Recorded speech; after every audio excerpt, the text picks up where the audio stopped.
বাবা, বাবা, আমাকে তুমি কেন মারছো? আমি আমি কি করেছি বাবা? কেন তুই জানিস না তুই কি করেছিস? আমাকে না বললে আমি জানবো কি করে? এত কিছু করার পরেও কেমন ভাব করছে যেন কিছুই জানে না। বাবা, আমি সত্যি বলছি, আমি কিছু জানি না। দয়া করে আমাকে আর মেরো না বাবা। আমার আমার খুব কষ্ট হচ্ছে বাবা। তুই যা করেছিস তার কাছে এই কষ্ট কিছুই না। বাবা বিশ্বাস করো, আমি কিছু করিনি। বিশ্বাস আর তোকে কখনোই না। ভাইয়া, তুই তো আমাকে বিশ্বাস কর, আমি আমি সত্যি কিছু করিনি রে। একটা মেয়ের জীবন নষ্ট করে আবার পুলিশ কিছুই করিসনি? কোন মেয়ের জীবন? মেয়েটার জীবন নষ্ট করে এখন এমন ভাব করছিস যাতে কিছুই জানিস না। ভাইয়া, আমি সত্যি বলছি, আমি কিছু জানি না। চুপ, তোর ওই মুখ দিয়ে আর একটা কথাও বলবি না, না হলে তোর ওই মুখ আমি ভেঙে ফেলবো। আহ, বাবা লাগছে। লাগুক, আরো বেশি করে লাগুক। বাবা, আমি তোমার পায়ে পায়ে পড়ি, দয়া বাবা, বাবা, বাবা, আমি তোমার পায়ে পড়ি, দয়া করো বাবা, আমাকে ছেড়ে দাও বাবা। আমি আমি অনেক ব্যথা পাচ্ছি। আমার মান সম্মান জলে ডুবানোর আগে মনে ছিল না, এখন ব্যথা পাচ্ছি ব্যথা পাচ্ছি করছিস কেন? বাবা প্লিজ বাবা, আমাকে আর কষ্ট দিও না। আমি সত্যি অনেক ব্যথা পাচ্ছি বাবা। কষ্টের কি দেখলি? এই তো মাত্র শুরু। আমার মান সম্মান আর ওই মেয়েটার জীবন নষ্ট করার আগে যখন তোর কষ্ট হয় নাই, তাহলে এখনো কোনো কষ্ট হবে না। কথাটা শেষ করে বাবার ভাইয়া আমাকে আরো বেশি করে লাঠি দিয়ে মারতে লাগলো। আমার চিৎকার শুনে মা ঘর থেকে বেরিয়ে আসলো। মা, তুমি বাবাকে একটু বলো না যাতে আমাকে না মারে। বাবার মার আমি সহ্য করতে পারছি না মা। সাগর, তুই এটা কি করে করতে পারলি? তুই আমাদের নিজের সন্তান না হওয়া সত্ত্বেও তোকে আদর দিয়ে বড় করেছি, তবুও তুই এমন একটা কাজ কি করে করতে পারলি? নিজের সন্তানকে যতটা না আদর দিয়েছি তার চেয়ে তোকে বেশি আদর দিয়েছি, আর যার ফল আজকে আমাদের পেতে হচ্ছে। আমি আমি তোমাদের নিজের সন্তান না। না, তুই আমাদের সন্তান না। যদি তুই আমাদের সন্তান হতি তাহলে কি কোনোদিন এমন জঘন্য কাজ করতে পারতি? তাহলে আমার মা বাবাকে, আর তারা কোথায়? আমরা জানি নাকি তোর মা বাবা কোথায়? তোকে তো বাবা রাস্তা থেকে কুড়িয়ে বাড়িতে নিয়ে এসেছিল। তাহলে ছোটবেলায় তুমি যখন বলতে আমাকে কুড়িয়ে পেয়েছিলে, সেই কথা সত্যি ছিল? সত্য না হলে কি বলতাম নাকি? তোমাকে আমি আগেই বলেছিলাম এই ছেলেকে বাড়িতে রাখার দরকার নেই। এই ছেলে একদিন তোমার মান সম্মান ডুবিয়ে ছাড়বে। দেখলি তো আমার কথা মিলে গেল। ওকে এই বাড়িতে এনে ভুল যখন আমি করেছি তখন এর শাস্তি ওকে আমি দিব। বাবা, বাবা, ভাইয়াকে আর মেরো না, ভাইয়াকে ছেড়ে দাও। দেখো না ভাইয়ের শরীরের দিকে কত রক্ত বের হচ্ছে। ঘরের থেকে আমার ছোট বোন দৌড়ে আমার সামনে আসলো। একটা কথা বলে রাখি বাবা আর ভাইয়া আমাকে বাড়ির সামনে রাস্তায় মারছে, যার কারণে অনেকে দাঁড়িয়ে দাঁড়িয়ে আমার মার খাওয়া দেখছে। আমার বাবা অনেকটা রাগী মানুষ, তাই কেউ সাহস করে তাকে আটকাতেও আসছে না। নিধি সরে যা, ওকে আমি আজকে শেষ করে দিব। ভাইয়া, ভাইয়া, তুই তো অন্তত ভাইয়াকে আর মারিস না। দেখ না ভাইয়ার শরীর দিয়ে কত রক্ত বের হচ্ছে। নিধি ঘরে যা। না, আমি আমার ভাইয়াকে ছেড়ে কোথাও যাব না। আমি আমার ভাইয়ের সাথেই থাকবো। নিধির মা, তুমি নিধিকে এখান থেকে নিয়ে যাও। যখন শুনলাম আমি ছোট থেকে এতদিন যাদের আমার মা বাবা জেনে এসেছি তারা আসলে আমার মা বাবা না, তখন থেকে আমি কেমন জানি মূর্তি হয়ে বসে রয়েছি। আমার দুই চোখ শুধু মায়ের দিকে তাকিয়ে রয়েছে, আর মা আমাকে মার খেতে দেখে আমার রক্তাক্ত শরীর দেখেও আমার কাছে আসছে না, আমাকে মার খাওয়ার হাত থেকে বাঁচাচ্ছে না, বাবার ভাইয়াকে থামাচ্ছে না। নিধি এখনও আমাকে জড়িয়ে ধরে আছে, আমাকে ছাড়ার কোনো নামই নেই। মা নিধিকে ধরে টানছে, তবুও নিধি আমার গলা জড়িয়ে ধরে আমার বুকের সাথে মিশে রয়েছে। নিধি আমাকে জড়িয়ে ধরে আছে দেখেও বাবা আর ভাইয়া আমাকে মারা বন্ধ করেনি, তবু আমাকে মেরে চলেছে। হঠাৎ করে নিধি আহা, আহা, হঠাৎ করে নিধি জোরে চিৎকার করে উঠল। হয়তো আমাকে জড়িয়ে ধরেছে, তাই হাতে একটা বাবা বা ভাইয়ার বাড়ি লেগেছে। নিধি বাড়ি খেয়ে ভ্যা ভ্যা করে কান্না করতে শুরু করে দিল। বাড়ি লাগার সাথে সাথে নিধি আমাকে ছেড়ে দেয়, আর মা নিধিকে নিয়ে কিছুটা দূরে চলে যায়। নিধির কান্না দেখে বাবা আর ভাইয়া দুজনই নিধির কাছে চলে যায় আর নিধির ব্যথা পাওয়া জায়গায় হাত বুলিয়ে দিতে থাকে। কিছু সময় পর বাবা নিধির চোখের জল দেখে আমার দিকে আরো রাগী দৃষ্টিতে তাকিয়ে বলতে লাগলো, তোর জন্য আমার 7 বছরের নিষ্পাপ মেয়েটা ব্যথা পেয়েছে। তোর জন্য আমার আদরের বোনটা ব্যথা পেয়েছে, তোকে আমি ছাড়বো না। আমি তখনও মূর্তির মতো বসেছিলাম, শরীর দিয়ে আমার অবিরাম রক্ত বেরোচ্ছিল, তবু আমার কোনো হুঁশ নেই। আমার কানে শুধু একটা কথাই বাজছে, আর তা হলো, তুই আমার ছেলে না, তোকে আমরা রাস্তা থেকে কুড়িয়ে পেয়েছি। নিধি এই বাড়ির সবার প্রাণ, একসময় আমিও এই বাড়ির প্রাণ ছিলাম, এখন কি তা আমি নিজেও জানি না। আর তাদের প্রাণ যখন ব্যথা পেয়ে কান্না করছে, তাও আবার আমার কারণে, এটা দেখে বাবা আর ভাইয়া রাগী দৃষ্টিতে আমার দিকে ধেয়ে আসতে লাগলো। বাবা আর ভাইয়াকে আমার দিকে এইভাবে রাগী দৃষ্টিতে আসতে দেখে আমার আত্মায় যেটুকু জল ছিল সেইটুকুও শুকিয়ে গেল, কারণ তারা দুজনই এই মুহূর্তে সবচেয়ে বড় রেগে আছে। এমনিতেই জীবনের সবচেয়ে বড় ধাক্কা একটু আগে খেয়েছি, তার উপর এখন কি হবে কে জানে। দেখতে দেখতে দুজনই আমার সামনে চলে আসলো। তোর জন্য আমার আদরের বোনটা ব্যথা পেয়েছে, আজকে আমি তোকে শেষ করে ফেলবো। ভাইয়া নিজের সর্বশক্তি দিয়ে আমার বুকে লাথি দিয়ে আমাকে মাটিতে ফেলে মারতে লাগলো। ভাইয়া ভাইয়া অনেক ব্যথা পাচ্ছি ভাইয়া, আমাকে দয়া করে আর মেরো না প্লিজ, আমাকে ছেড়ে দাও, আমি তোমার সামনে হাত জোর করছি, দয়া করে আমাকে ছেড়ে দাও ভাইয়া। তোকে এত সহজে ছাড় যাবে না। তোর জন্য আমার মেয়ে ব্যথা পেয়েছে। আমার মেয়ে যতটা ব্যথা পেয়েছে তার দ্বিগুণ ব্যথা তোকে পেতে হবে। বাবাও আমাকে মারতে লাগলো। উফ, মা মরে গেলাম মা। মা তুমি বাবার ভাইয়াকে একটু বলো না আমাকে আর যাতে না মারে। একবার বলেছি না আমি তোর মা না, তাহলে আমাকে তুই মা বলছিস কেন? আমার আমার জ্ঞান হওয়ার পর থেকে তো আমি দেখে আসছি তুমি আমার মা আর আমি তোমার ছেলে, আর আজকে হঠাৎ এক কথায় আমি বিশ্বাস করব কেন যে তুমি আমার মা না? কারণ আমি তোকে আমার কোনোদিন আমার ছেলে ভাবি নাই, সবসময় তোকে আমি একটা বোঝা ভেবেছি। মা এইভাবে বলো না, তোমার এইসব কথা শুনলে আমার অনেক কষ্ট হয়। বাবা আর ভাইয়ার মারের ফলে যতটা না কষ্ট হয় তার চেয়ে বেশি কষ্ট হয় তোমার এসব কথা শুনলে মা। তোর কষ্টতে আমার কিচ্ছু যায় আসে না, তুই কষ্ট পেতে পেতে যদি আমার সামনে মরেও যাস তাহলেও আমি তোর দিকে ফিরে তাকাবো না।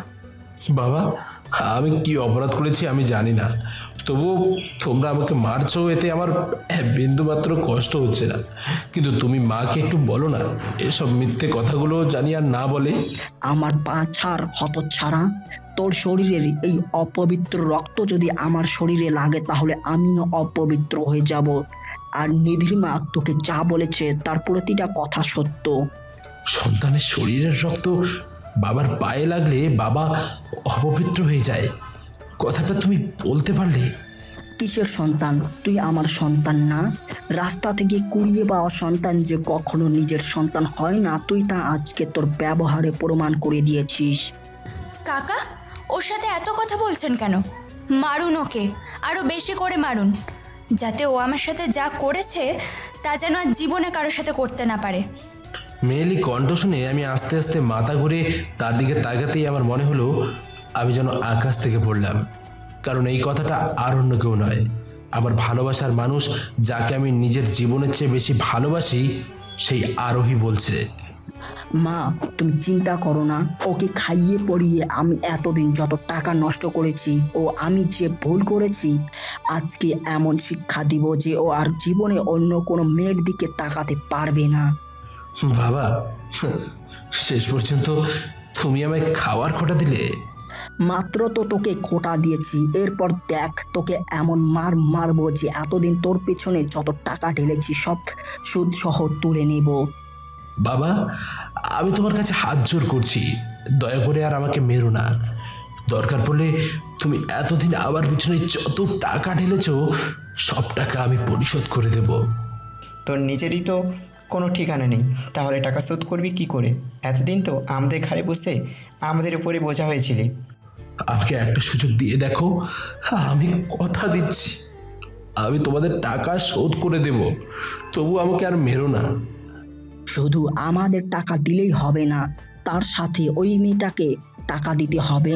তাও 1-2 টাকা নয়, তোর এতদিনের ভরণ পোষণের জন্য 50 লক্ষ, আর ওই মেয়েটার সাথে খারাপ কাজ করার জন্য 30 লক্ষ টাকা দিতে হবে। এত টাকা? বাবা, তুমি কার সাথে কি কথা বলছো? ওর সামর্থ্য আছে নাকি এত টাকা যোগ করা? আমি মানছি আমি এত টাকা জোগাড় করতে পারবো না, কিন্তু কিন্তু কিন্তু আমি তোমাদের পায়ে পড়ি, দয়া করে আমাকে ছেড়ে দাও। হ্যাঁ, তোকে আমি এভাবেই ছেড়ে দেই, আর তুই গিয়ে আরো মেয়ের জীবন নষ্ট কর, তাই না? বাবা, বিশ্বাস করো, আমি কোনো মেয়ের জীবন নষ্ট করিনি। বিশ্বাস আর তোকে কখনোই না। বাবা, চুপ, একদম চুপ।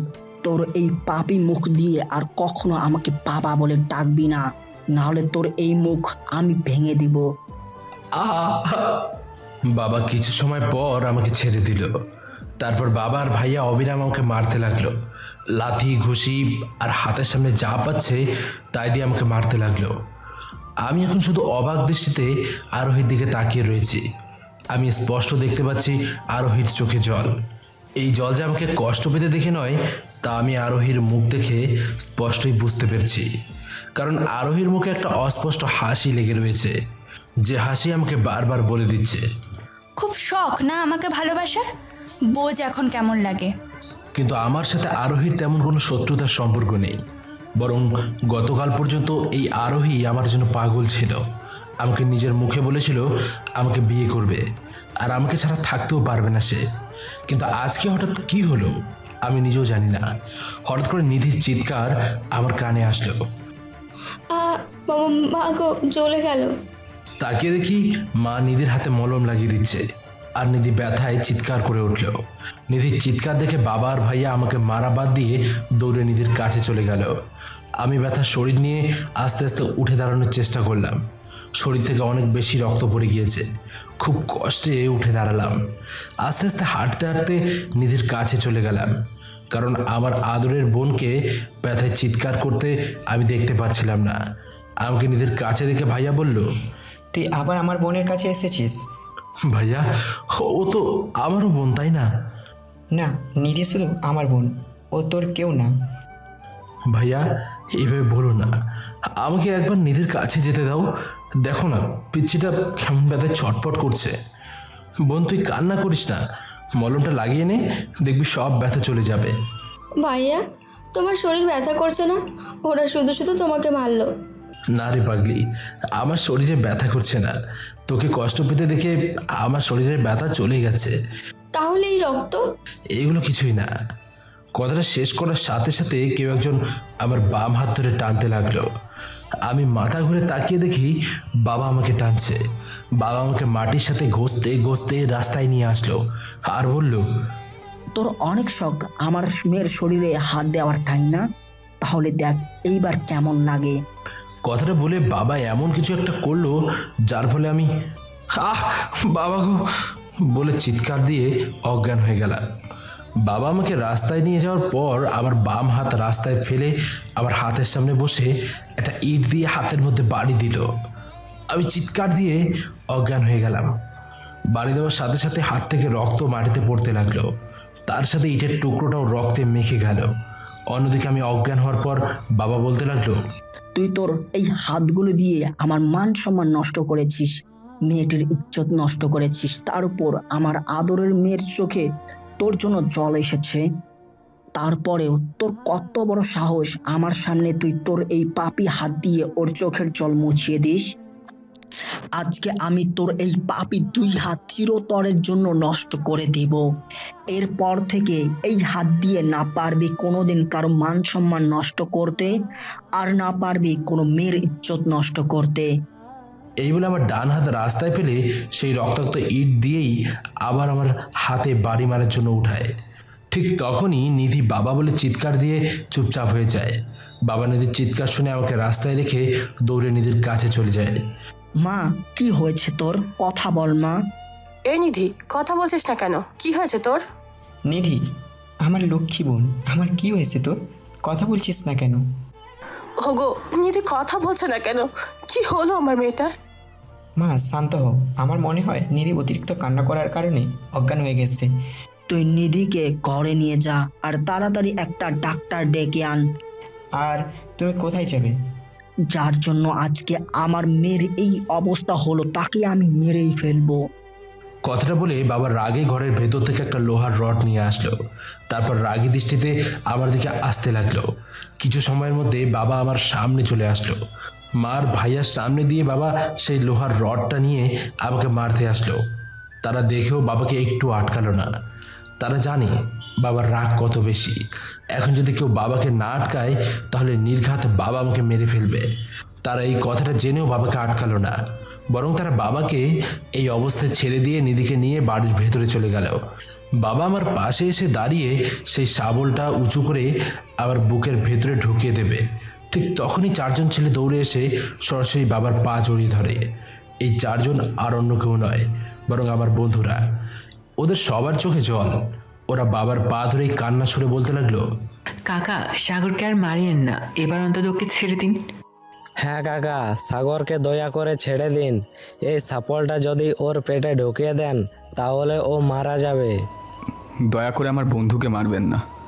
জানি না আপনি ওকে কোন অপরাধের জন্য শাস্তি দিয়েছেন, কিন্তু এই পর্যন্ত ওকে যা শাস্তি দিয়েছেন তাই অনেক। দয়া করে ওকে আর শাস্তি দিয়েন না। ঠিক আছে, তোদের কথায় আমি এইবারের মতো ওকে ওর প্রাণ ভিক্ষা দিলাম, কিন্তু এরপর যদি ও কোনোদিন আমার সামনে আসে তাহলে সেই দিনই আমি ওকে মেরে ফেলবো, বলে দিলাম। তাই ওকে বলে দিস ও যেন আর জীবনেও আমার বাড়িতে না আসে আর আমার পরিচয় যেন কোথাও ব্যবহার না করে, কারণ আজকে থেকে ও আমার কাছে মৃত। আচ্ছা, বলে দেব। বাবা রাগ নিয়ন্ত্রণ করে ঘরের দিকে চলে গেল। জয়, এইবার কি করবে? কি করব মানে? আগে তুই ওকে ধর, ওকে তাড়াতাড়ি হাসপাতালে নিয়ে যেতে হবে। হ্যাঁ হ্যাঁ, তাড়াতাড়ি নিয়ে চল। ওরা ধরাধরি করে আমাকে রাস্তা থেকে উঠিয়ে পাজা করে কোলে নিয়ে একটা গাড়ির কাছে যেতে লাগলো। তখনই আরোহী আস্তে আস্তে হেঁটে ওদের সামনে চলে গেল আর বলতে লাগলো, ওকে আর হাসপাতালে ভর্তি করিয়ে লাভ নেই। এতক্ষণ যা মার খেয়েছে তাতে ও যদি কোনোভাবে বেঁচেও যায় তাহলে একটা মৃত লাশ হয়ে বেঁচে থাকবে। আরোহী, তুমি এই কথাটা বলতে পারলে? আরোহী, তুমি না সাগরকে ভালোবাসতে? ভালোবাসার মানুষের সম্পর্কে এইসব কথা বলতে তোমার মুখে একটুকু বাঁধলো না? কিসের ভালোবাসা? ওর মতো এতিম ছোটলোক ছেলেকে এই আরোহী ভালোবাসবে? তোরা ভাবলে কি করে? ওকে দেখলেই আমার বমি চলে আসে, আর তোরা বলছিস আমি ওকে ভালোবাসবো? চুপ, একদম চুপ, অনেক হয়েছে। আমি তোর কথা ভাব দেখে বুঝতে পারছি তোর জন্যই আজকে আমাদের বন্ধুর এই অবস্থা। এরপর যদি আমাদের বন্ধু সম্পর্কে আর একটাও বাজে কথা বলিস তাহলে আমি তোর জিহ্বার টান দিয়ে ছিঁড়ে ফেলবো। জয়, আমার সাথে লাগতে আসিস না। আমার সাথে লাগতে আসার ফলে তোর বন্ধুর কী অবস্থা করেছে তা তো নিজের চোখেই দেখতে পেলি। এরপরেও যদি আমার সাথে লাগতে আসিস তাহলে তোরও ঠিক একই অবস্থা করব। দেখ আরোহী, এমনিতে আমার বন্ধুকে মার খাইয়েছিস, তাই আমার মাথা গরম আছে। আমার মাথা এর চেয়ে বেশি গরম করিস না, তাহলে তোকে এখানেই মেরে রেখে দিব। তাই ভালোই ভালো বলছি, এখান থেকে চলে যা। কে কাকে মারে তার সময় বলে দেবে। তারপর জয়, শিয়াম, রাজু আর রিয়া তার ধরাধরি করে আমাকে হাসপাতালে নিয়ে গেল। ডাক্তার দেখা মাত্রই আমাকে আইসিইউ রুমে নিয়ে যেতে বলল আর ওদের চারজনকে বলল, রোগীর অবস্থা দেখে আমার ভালো মনে হচ্ছে না। রোগীর শরীর দেখে মনে হচ্ছে শরীর থেকে অনেক রক্ত বের হয়ে গেছে, তাই তাড়াতাড়ি রক্তের ব্যবস্থা করুন। আর কি ডাক্তার? আর অপারেশনের জন্য টাকা তৈরি রাখেন, কারণ রোগীর অপারেশন করার প্রয়োজন হতে পারে। অপারেশন করতে কত টাকার মতো লাগবে? ধরেন 3 থেকে 4 লাখ টাকা। এত টাকা? হ্যাঁ, আমি এখন রোগীর কাছে যাই, আপনারা তাড়াতাড়ি রক্তের ব্যবস্থা করুন, আর তার সাথে টাকারও। আচ্ছা। ডাক্তার চলে গেল। টাকার পরিমাণ শুনে ওদের চারজনেরই মাথায় হাত, কারণ এই মুহূর্তে রক্তের জোগাড় করতে পারলেও ওরা এতগুলো টাকার জোগাড় করবে কি করে? জয়, সাগরের রক্তের গ্রুপ আমরা জানি, তাই রক্তের ব্যবস্থা করতে পারবো, কিন্তু এতগুলো টাকা কিভাবে জোগাড় করব? তোরা সবাই তাড়াতাড়ি রক্তের ব্যবস্থা কর, আমি টাকা নিয়ে আসছি। তুই কোথা থেকে টাকা আনবে? বাবার কাছে গিয়ে চাইবো। তোর বাবা এতগুলো টাকা দিবে? দেখি দেয় কিনা। এছাড়া তো আমাদের কাছে আর কোনো পথ খোলা নেই। তোরা তাড়াতাড়ি রক্ত জোগাড় করতে চা। আচ্ছা। রিয়াদ, তুই হাসপাতালে থাক, আমরা রক্ত জোগাড় করতে যাচ্ছি। ডাক্তারের যদি কোনো কিছুর প্রয়োজন পড়ে তাহলে এনে দিস। আচ্ছা। রিয়াদ হাসপাতালে থেকে গেল আর বাকি তিনজন বেরিয়ে পড়ল। চলুন এই ফাঁকে আমি আপনাদের আমার আর আমার বন্ধুদের পরিচয় দিয়ে নেই। আমার নাম সাগর। কিছু সময় আগে পর্যন্ত আমার নামের পিছনে দে ছিল, কিন্তু কিছু সময় আগে বাবা আমাকে তার বংশের পরিচয় ব্যবহার করতে না বলেছে, তাই এখন থেকে আমার নাম শুধুই সাগর। আমার বাবা ভুলে গিয়েছে, আমি তো এতিম। এতদিন আমাকে যে বড় করেছে, মানে আমার পালিত বাবা সেই গ্রামের চেয়ারম্যান। তাকে এলাকার সবাই দুইটা কারণে চেনে, এক চেয়ারম্যান হওয়ার কারণে, আর দুই তার রাগের কারণে। তার মতো রাগী ব্যক্তি আমাদের এলাকায় আর একটা নেই। তাই হয়তো বাবা যখন আমাকে রাস্তায় ফেলে মারছিল, তখন কেউ সাহস করে এগিয়ে এসে আমাকে বাঁচানোর চেষ্টা করেনি। আমার বাবার মতো আমার বড় ভাইও অনেক রাগী। আমার ভাই আমাকে আজকে প্রথম মারল না, কিন্তু বাবা আজকে প্রথম আমার গায়ে হাত তুলল। কিন্তু কেন হাত তুলল তার কারণ আমি এখনো জানি না। যে চারজন আমাকে হাসপাতালে নিয়ে আসলো ওরা আমার বন্ধু। আমি আর আমার বন্ধুরা এবার উচ্চ মাধ্যমিক দ্বিতীয় বর্ষে পড়ি। ছোট থেকেই আমরা একই সাথে বড় হয়েছি, তাই ওরা জানে আমি কত কষ্ট, অবহেলা, অত্যাচার সহ্য করে বড় হয়েছি। আমাদের বন্ধুদের মধ্যে আমার আর জয়ের পরিবার একটু বড় লোক। জয় তার মা বাবার একমাত্র সন্তান, তাই ছোটবেলা থেকেই টাকা খরচ করতে করতে বড় হয়েছে, যার ফলে জয় বড় হওয়ার সাথে সাথে টাকা খরচ করার একটা বদ অভ্যেস হয়ে গিয়েছে। আর তাই এখন জয়ের মা বাবা জয়ের হাতে টাকা দেওয়া বন্ধ করে দিয়েছে। তাই হাসপাতালে যখন রাজু টাকার কথা বলছিল, জয় মন খারাপ করে কথাটা বলেছিল। আমি এতদিন গ্রামে ছিলাম না। আমি আর আমার বন্ধুরা ঢাকায় জয়ের মামা বাড়িতে ঘুরতে গিয়েছিলাম, আর আজকেই গ্রামে ফিরেছি। গাড়ি থেকে নেমে সবাই যার যার বাড়িতে চলে গেলাম, আর আমিও আমার বাড়িতে চলে আসলাম। কিন্তু যখন আমি বাড়ির দরজা খুলে ভেতরে প্রবেশ করব, তখনই বাবা ধাক্কা দিয়ে আমাকে বাড়ির বাইরে বের করে মারতে থাকে। তারপর কি হলো তা তো এত সময় ধরে শুনলেনি। এদিকে দেখতে দেখতে জয় তার বাড়িতে চলে গেল। ভাগ্যক্রমে জয়ের বাবা আজকে অফিসে যায়নি, তাই জয় বাড়িতে গিয়ে তার মা বাবাকে ড্রয়িং রুমে পেয়ে গেল। বাবা, কি হয়েছে? আমার কিছু টাকা লাগবে। জানি তো, আপনার টাকা লাগলেই তো বাবার কথা মনে পড়ে।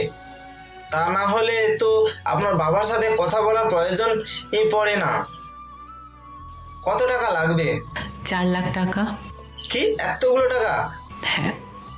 এতগুলো টাকা দিয়ে তুই কি করবি? সাগরে অ্যাক্সিডেন্ট হয়েছে, ওর চিকিৎসা করাতে হবে। ফাজলামি করিস আমার সাথে? সাগরে অপারেশন করাতে হবে, তার জন্য আমার কাছ থেকে টাকা নিবি কেন? সাগরে অপারেশন তো ওর বাবাই করাতে পারে। সত্যি করে বল, টাকাগুলো নিয়ে কি করবি? বাবা, আমি সত্যি বলছি, সাগরের অপারেশনে করানোর জন্যই টাকাগুলো নিব। দেখো, তুমি নিজের দিকে তাকিয়ে একটু দেখো। মিথ্যা কথা বলো, টাকা নিতে নিতে আজকে এই পর্যায়ে চলে এসেছো যে নিজের বন্ধুর অ্যাক্সিডেন্টের মিথ্যা কথা বলে টাকা নিতে চাচ্ছ। বাবা, তুই মিথ্যে কথা বলছিস কেন? তোর যদি টাকা লাগে তাহলে সত্যি কথা বলে তো নিতে পারিস। আমাদের এত সব টাকা তোর জন্যই তো। সত্যি কি বলবি না বাবা? এত টাকা নিয়ে কি করবি বললে দে না বাবা। টাকা দিয়ে হয়তো নেশা টেশা করবে। আমাকে দেখে কি তোমার মনে হয় আমি নেশা করার জন্য তোমার কাছে টাকা চাচ্ছি? তোকে নতুন করে দেখার মতো কিছু নেই, তুই এখন যেতে পারিস। তোকে অপচয় করার জন্য আমি আর 1 টাকাও দিব না। কথাটা বলে জয়ের বাবা বই রেখে নিজের রুমের দিকে চলে যেতে লাগলো। জয় আর কিছু না ভেবে দৌড়ে তার বাবার পা জড়িয়ে ধরে কান্না করতে করতে বলতে লাগলো, বাবা, আমি সত্যি বলছি, আমি সাগরের অপারেশন করানোর জন্যই টাকা চাচ্ছি। কিছু সময় আগে সাগরের বাবা আর ভাই সাগরকে রক্তাক্ত করে রাস্তায় ফেলে দিয়েছিল। অনেক কষ্টে ওকে ওনাদের হাত থেকে বাঁচিয়ে হাসপাতালে নিয়ে গিয়েছি, আর এখন ডাক্তার বলছে ওর অপারেশন করাতে হবে, তার জন্য 4 লাখ টাকা লাগবে। তুমি দয়া করে আমাকে টাকাগুলো দাও, না হলে আমি সাগরকে বাঁচাতে পারবো না। তুমি তো জানো আমি সাগরের নিজের ভাইয়ের মতো দেখি। যদি সামান্য কিছু টাকার জন্য আমি ওকে বাঁচাতে না পারি, তাহলে আমি নিজেকে কখনো ক্ষমা করতে পারবো না। আমি কথা দিচ্ছি, এরপর থেকে আর জীবনেও কখনো তোমার কাছ থেকে একটা টাকাও চাইবো না। তোকে আমি টাকা দিতাম, সে তুই যে কারণে হোক না কেন, কিন্তু এখন আর তোকে 1 একটা টাকাও দিব না। কেন জানি? কারণ তুই আমাকে মিথ্যা কথা বলে টাকা চাচ্ছিস। এর আগেও অনেকবার আমাকে অনেক কিছু নিয়ে মিথ্যা কথা বলে টাকা নিয়েছিস, আমি কিছু বলিনি। কিন্তু এইবার তুই শেষ পর্যন্ত নিজের বন্ধুকে নিয়ে এত বড় মিথ্যা কথা বলে টাকা নিতে চাস। আমার ভাবতেও ঘৃণা হচ্ছে, তুই আমার ছেলে, তোর যদি এতই টাকার প্রয়োজন হয় তাহলে আয় করে দেখ। টাকা আয় করা কত কষ্টে, সারা জীবন তো টাকা ভেঙে গেলি। যেই দিন আয় করতে শিখবি সেই দিন বুঝবি টাকার মূল্য। বাবা, আমি সত্যি বলছি, তুমি আমাকে বিশ্বাস করো, আমি তোমাকে মিথ্যা কথা বলছি না। আমি জানি তুই আমাকে মিথ্যা কথা বলছিস কি না। তুই কোথায় মিথ্যা কথা বলছিস জানিস? সাগরের বাবা আর ভাই ওকে মেরে রাস্তায় ফেলে রেখেছিস। সাগরকে ওর বাবা কতটা ভালোবাসে তা আমরা সবাই জানি, আর এই জায়গায় তুই ভুল করছিস। বাবা, চুপ, একদম চুপ, আর একটা কথাও বলবি না। মা, ও মা, তুমি একটু বাবাকে বলো না আমাকে টাকাগুলো দিতে। এই শেষবার আমি আর জীবনেও বাবার কাছে টাকা চাইবো না। প্লিজ মা, বলো না বাবা, না হলে আমি সাগরকে বাঁচাতে পারবো না। একটু বলো বা। শুনছ? আমি কিছু শুনতে চাই না, তুই ওকে বাড়ি থেকে বেরিয়ে যেতে বল। কিন্তু কোনো কিন্তু না, যা বলছি তা করো। জয় বুঝতে পারছে তার বাবাকে আর বলে লাভ নেই, কারণ জয় এর আগে বহুবার তার বাবার থেকে মিথ্যা কথা বলে অনেক টাকা নিয়েছে, যার ফলে তার বাবার এখন তার উপর বিশ্বাস নেই আর টাকাগুলো দিল না। তাই জয় মাথা নিচু করে নিজের বাইক নিয়ে হাসপাতালের দিকে চলে গেল। অন্যদিকে রাজু আর সিয়াম বিভিন্ন জায়গায় ঘুরে অনেক কষ্টে রক্তর ব্যবস্থা করে হাসপাতালে গিয়ে তাড়াতাড়ি নার্সের কাছে রক্তের ব্যাগ দিয়ে দিল। রিয়াদ, জয় এসেছে? না রে, ও, আমার মনে হয় না জয় টাকার ব্যবস্থা করতে পারবে। তোর হঠাৎ এমন মনে হলো কেন? জয়ের বাবাকে অনেকবার মিথ্যা কথা বলে টাকা এনেছে, কতবার যে অ্যাক্সিডেন্টের নাম করে টাকা এনেছে তার হিসাব নেই। তাই আমার মনে হয় না আর টাকা আনতে পারবে। তুই অবশ্য ভুল কিছু বলিস না। এই দেখ, জয় আসছে। জয় মাথা নিচু করে হাসপাতালে ঢুকতে লাগলো, তখনই রিয়াদ ওকে দেখে ফেলেছে। ওরা দৌড়ে জয়ের কাছে চলে গেল। জয়, টাকার ব্যবস্থা করতে পারছিস? কী রে জয়, বল, টাকার ব্যবস্থা করতে পেরেছিস? রিয়াদ জয়কে হালকা ধাক্কা দিল। জয় মাথা নিচু করে তাকালো, তখন ওরা জয়ের চোখে জল দেখতে পেল। কি রে জয়, কান্না করছিস কেন? আমি টাকা জোগাড় করতে পারলাম না রে। জানিস, বাবাকে অনেক বললাম টাকা দিতে, বাবার পায়ে পর্যন্ত ধরছি, কিন্তু বাবা টাকাগুলো দিল না। শুধু বাবার না, মায়েরও পায়ে ধরছি, কিন্তু তবু টাকা আনতে পারলাম না রে। আজকে আমি আমার ভুলের জন্য আমার প্রাণপ্রিয় বন্ধুকে হারালাম। আমি যদি আগে কখনো মিথ্যা কথা বলে বাবার কাছ থেকে টাকা না আনতাম, তাহলে আজকে এদিন দেখতে হতো না। সাগর বন্ধু, তুই আমাকে ক্ষমা করে দিস, তোর জন্য আমি কিছু করতে পারলাম না। জয়, শান্ত হ, দেখবি ঠিক কিছু ব্যবস্থা একটা হয়ে যাবে। হ্যাঁ জয়, শান্ত হ। আইসিইউ রোগীর সাথে কে এসেছে? আমরা। কেন, কি হয়েছে? রোগীর অবস্থা বেশি ভালো না, এখনই অপারেশন না করলে রোগীকে বাঁচানো সম্ভব না, তাই আপনারা তাড়াতাড়ি কাউন্টারে টাকা জমা করে দিন। নার্স চলে গেল। জয়, রিয়াদ, রাজু আর সিয়াম মাথায় হাত দিয়ে বসে কান্না করতে লাগলো, কারণ ওদের কাছে টাকা নেই, আর টাকা জোগাড় করার মতন কোনো পথও ওদের কাছে খোলা নেই। ওদের চোখের সামনে এখন শুধু অন্ধকার। সবাই এখানে বসেই কান্না করতে লাগলো। কিছু সময় ধরে চোখের জল ফেললো ওরা। তারপর রাজু বলল, জয়, আমরা কি তাহলে সাগরকে বাঁচাতে পারবো না? তাহলে কি শেষ পর্যন্ত সাগরকে চোখের সামনে মরে যেতে দেখবো, আর আমরা হাতের উপর হাত রেখে শুধু তাকিয়ে দেখেই যাব? তাছাড়া আমাদের আর কি বা করার আছে? আমরা এতটাই অসহায় যে নিজের বন্ধুকে কিছু টাকার অভাবে মরে যেতে দেখতে হচ্ছে। না, সাগরকে আমি মরে যেতে দিব না, যেভাবেই হোক সাগরকে আমি বাঁচাবই। তুই এতগুলো টাকা কিভাবে জোগাড় করবি? সে চিন্তা তুই করিস না, তুই শুধু ডাক্তারকে বল অপারেশন শুরু করতে, আমি টাকা নিয়ে আসছি। জয় বসা থেকে দাঁড়িয়ে হাসপাতালের বাইরের দিকে যাওয়ার জন্য পা বাড়িয়ে দিল। তখনই রাজু জয়কে ডাক দিল। জয়, কিছু বলবি? হ্যাঁ, কি? যাই করিস না কেন অসৎ পথে টাকাগুলো আনিস না। সাগর যদি বেঁচে ওঠে, জানতে পারে যে তুই অসৎ পথে টাকা এনে ওর জীবন বাঁচিয়েছিস, তাহলেও কিন্তু ওর জীবন শেষ করে দেবে। তুই তো জানিস ও কেমন। জানি রে, তুই চিন্তা করিস না, আমি অসৎ পথে টাকা আনবো না। আমি এখন চলি রে। আচ্ছা, তাড়াতাড়ি ফিরে আসিস। জয়ার কথা না বলে তাড়াতাড়ি বাইরে চলে গেল। বাইরে গিয়ে চোখ মুছে বাইক চালু করে এলাকায় এদিক ওদিক বাইক চালিয়ে ঘুরতে লাগলো। জয় বাইক চালিয়ে ঘুরছে বললে ভুল হবে, কারণ জয় বাইক চালিয়ে রাস্তার এদিক ওদিক একজনকে খুঁজছে।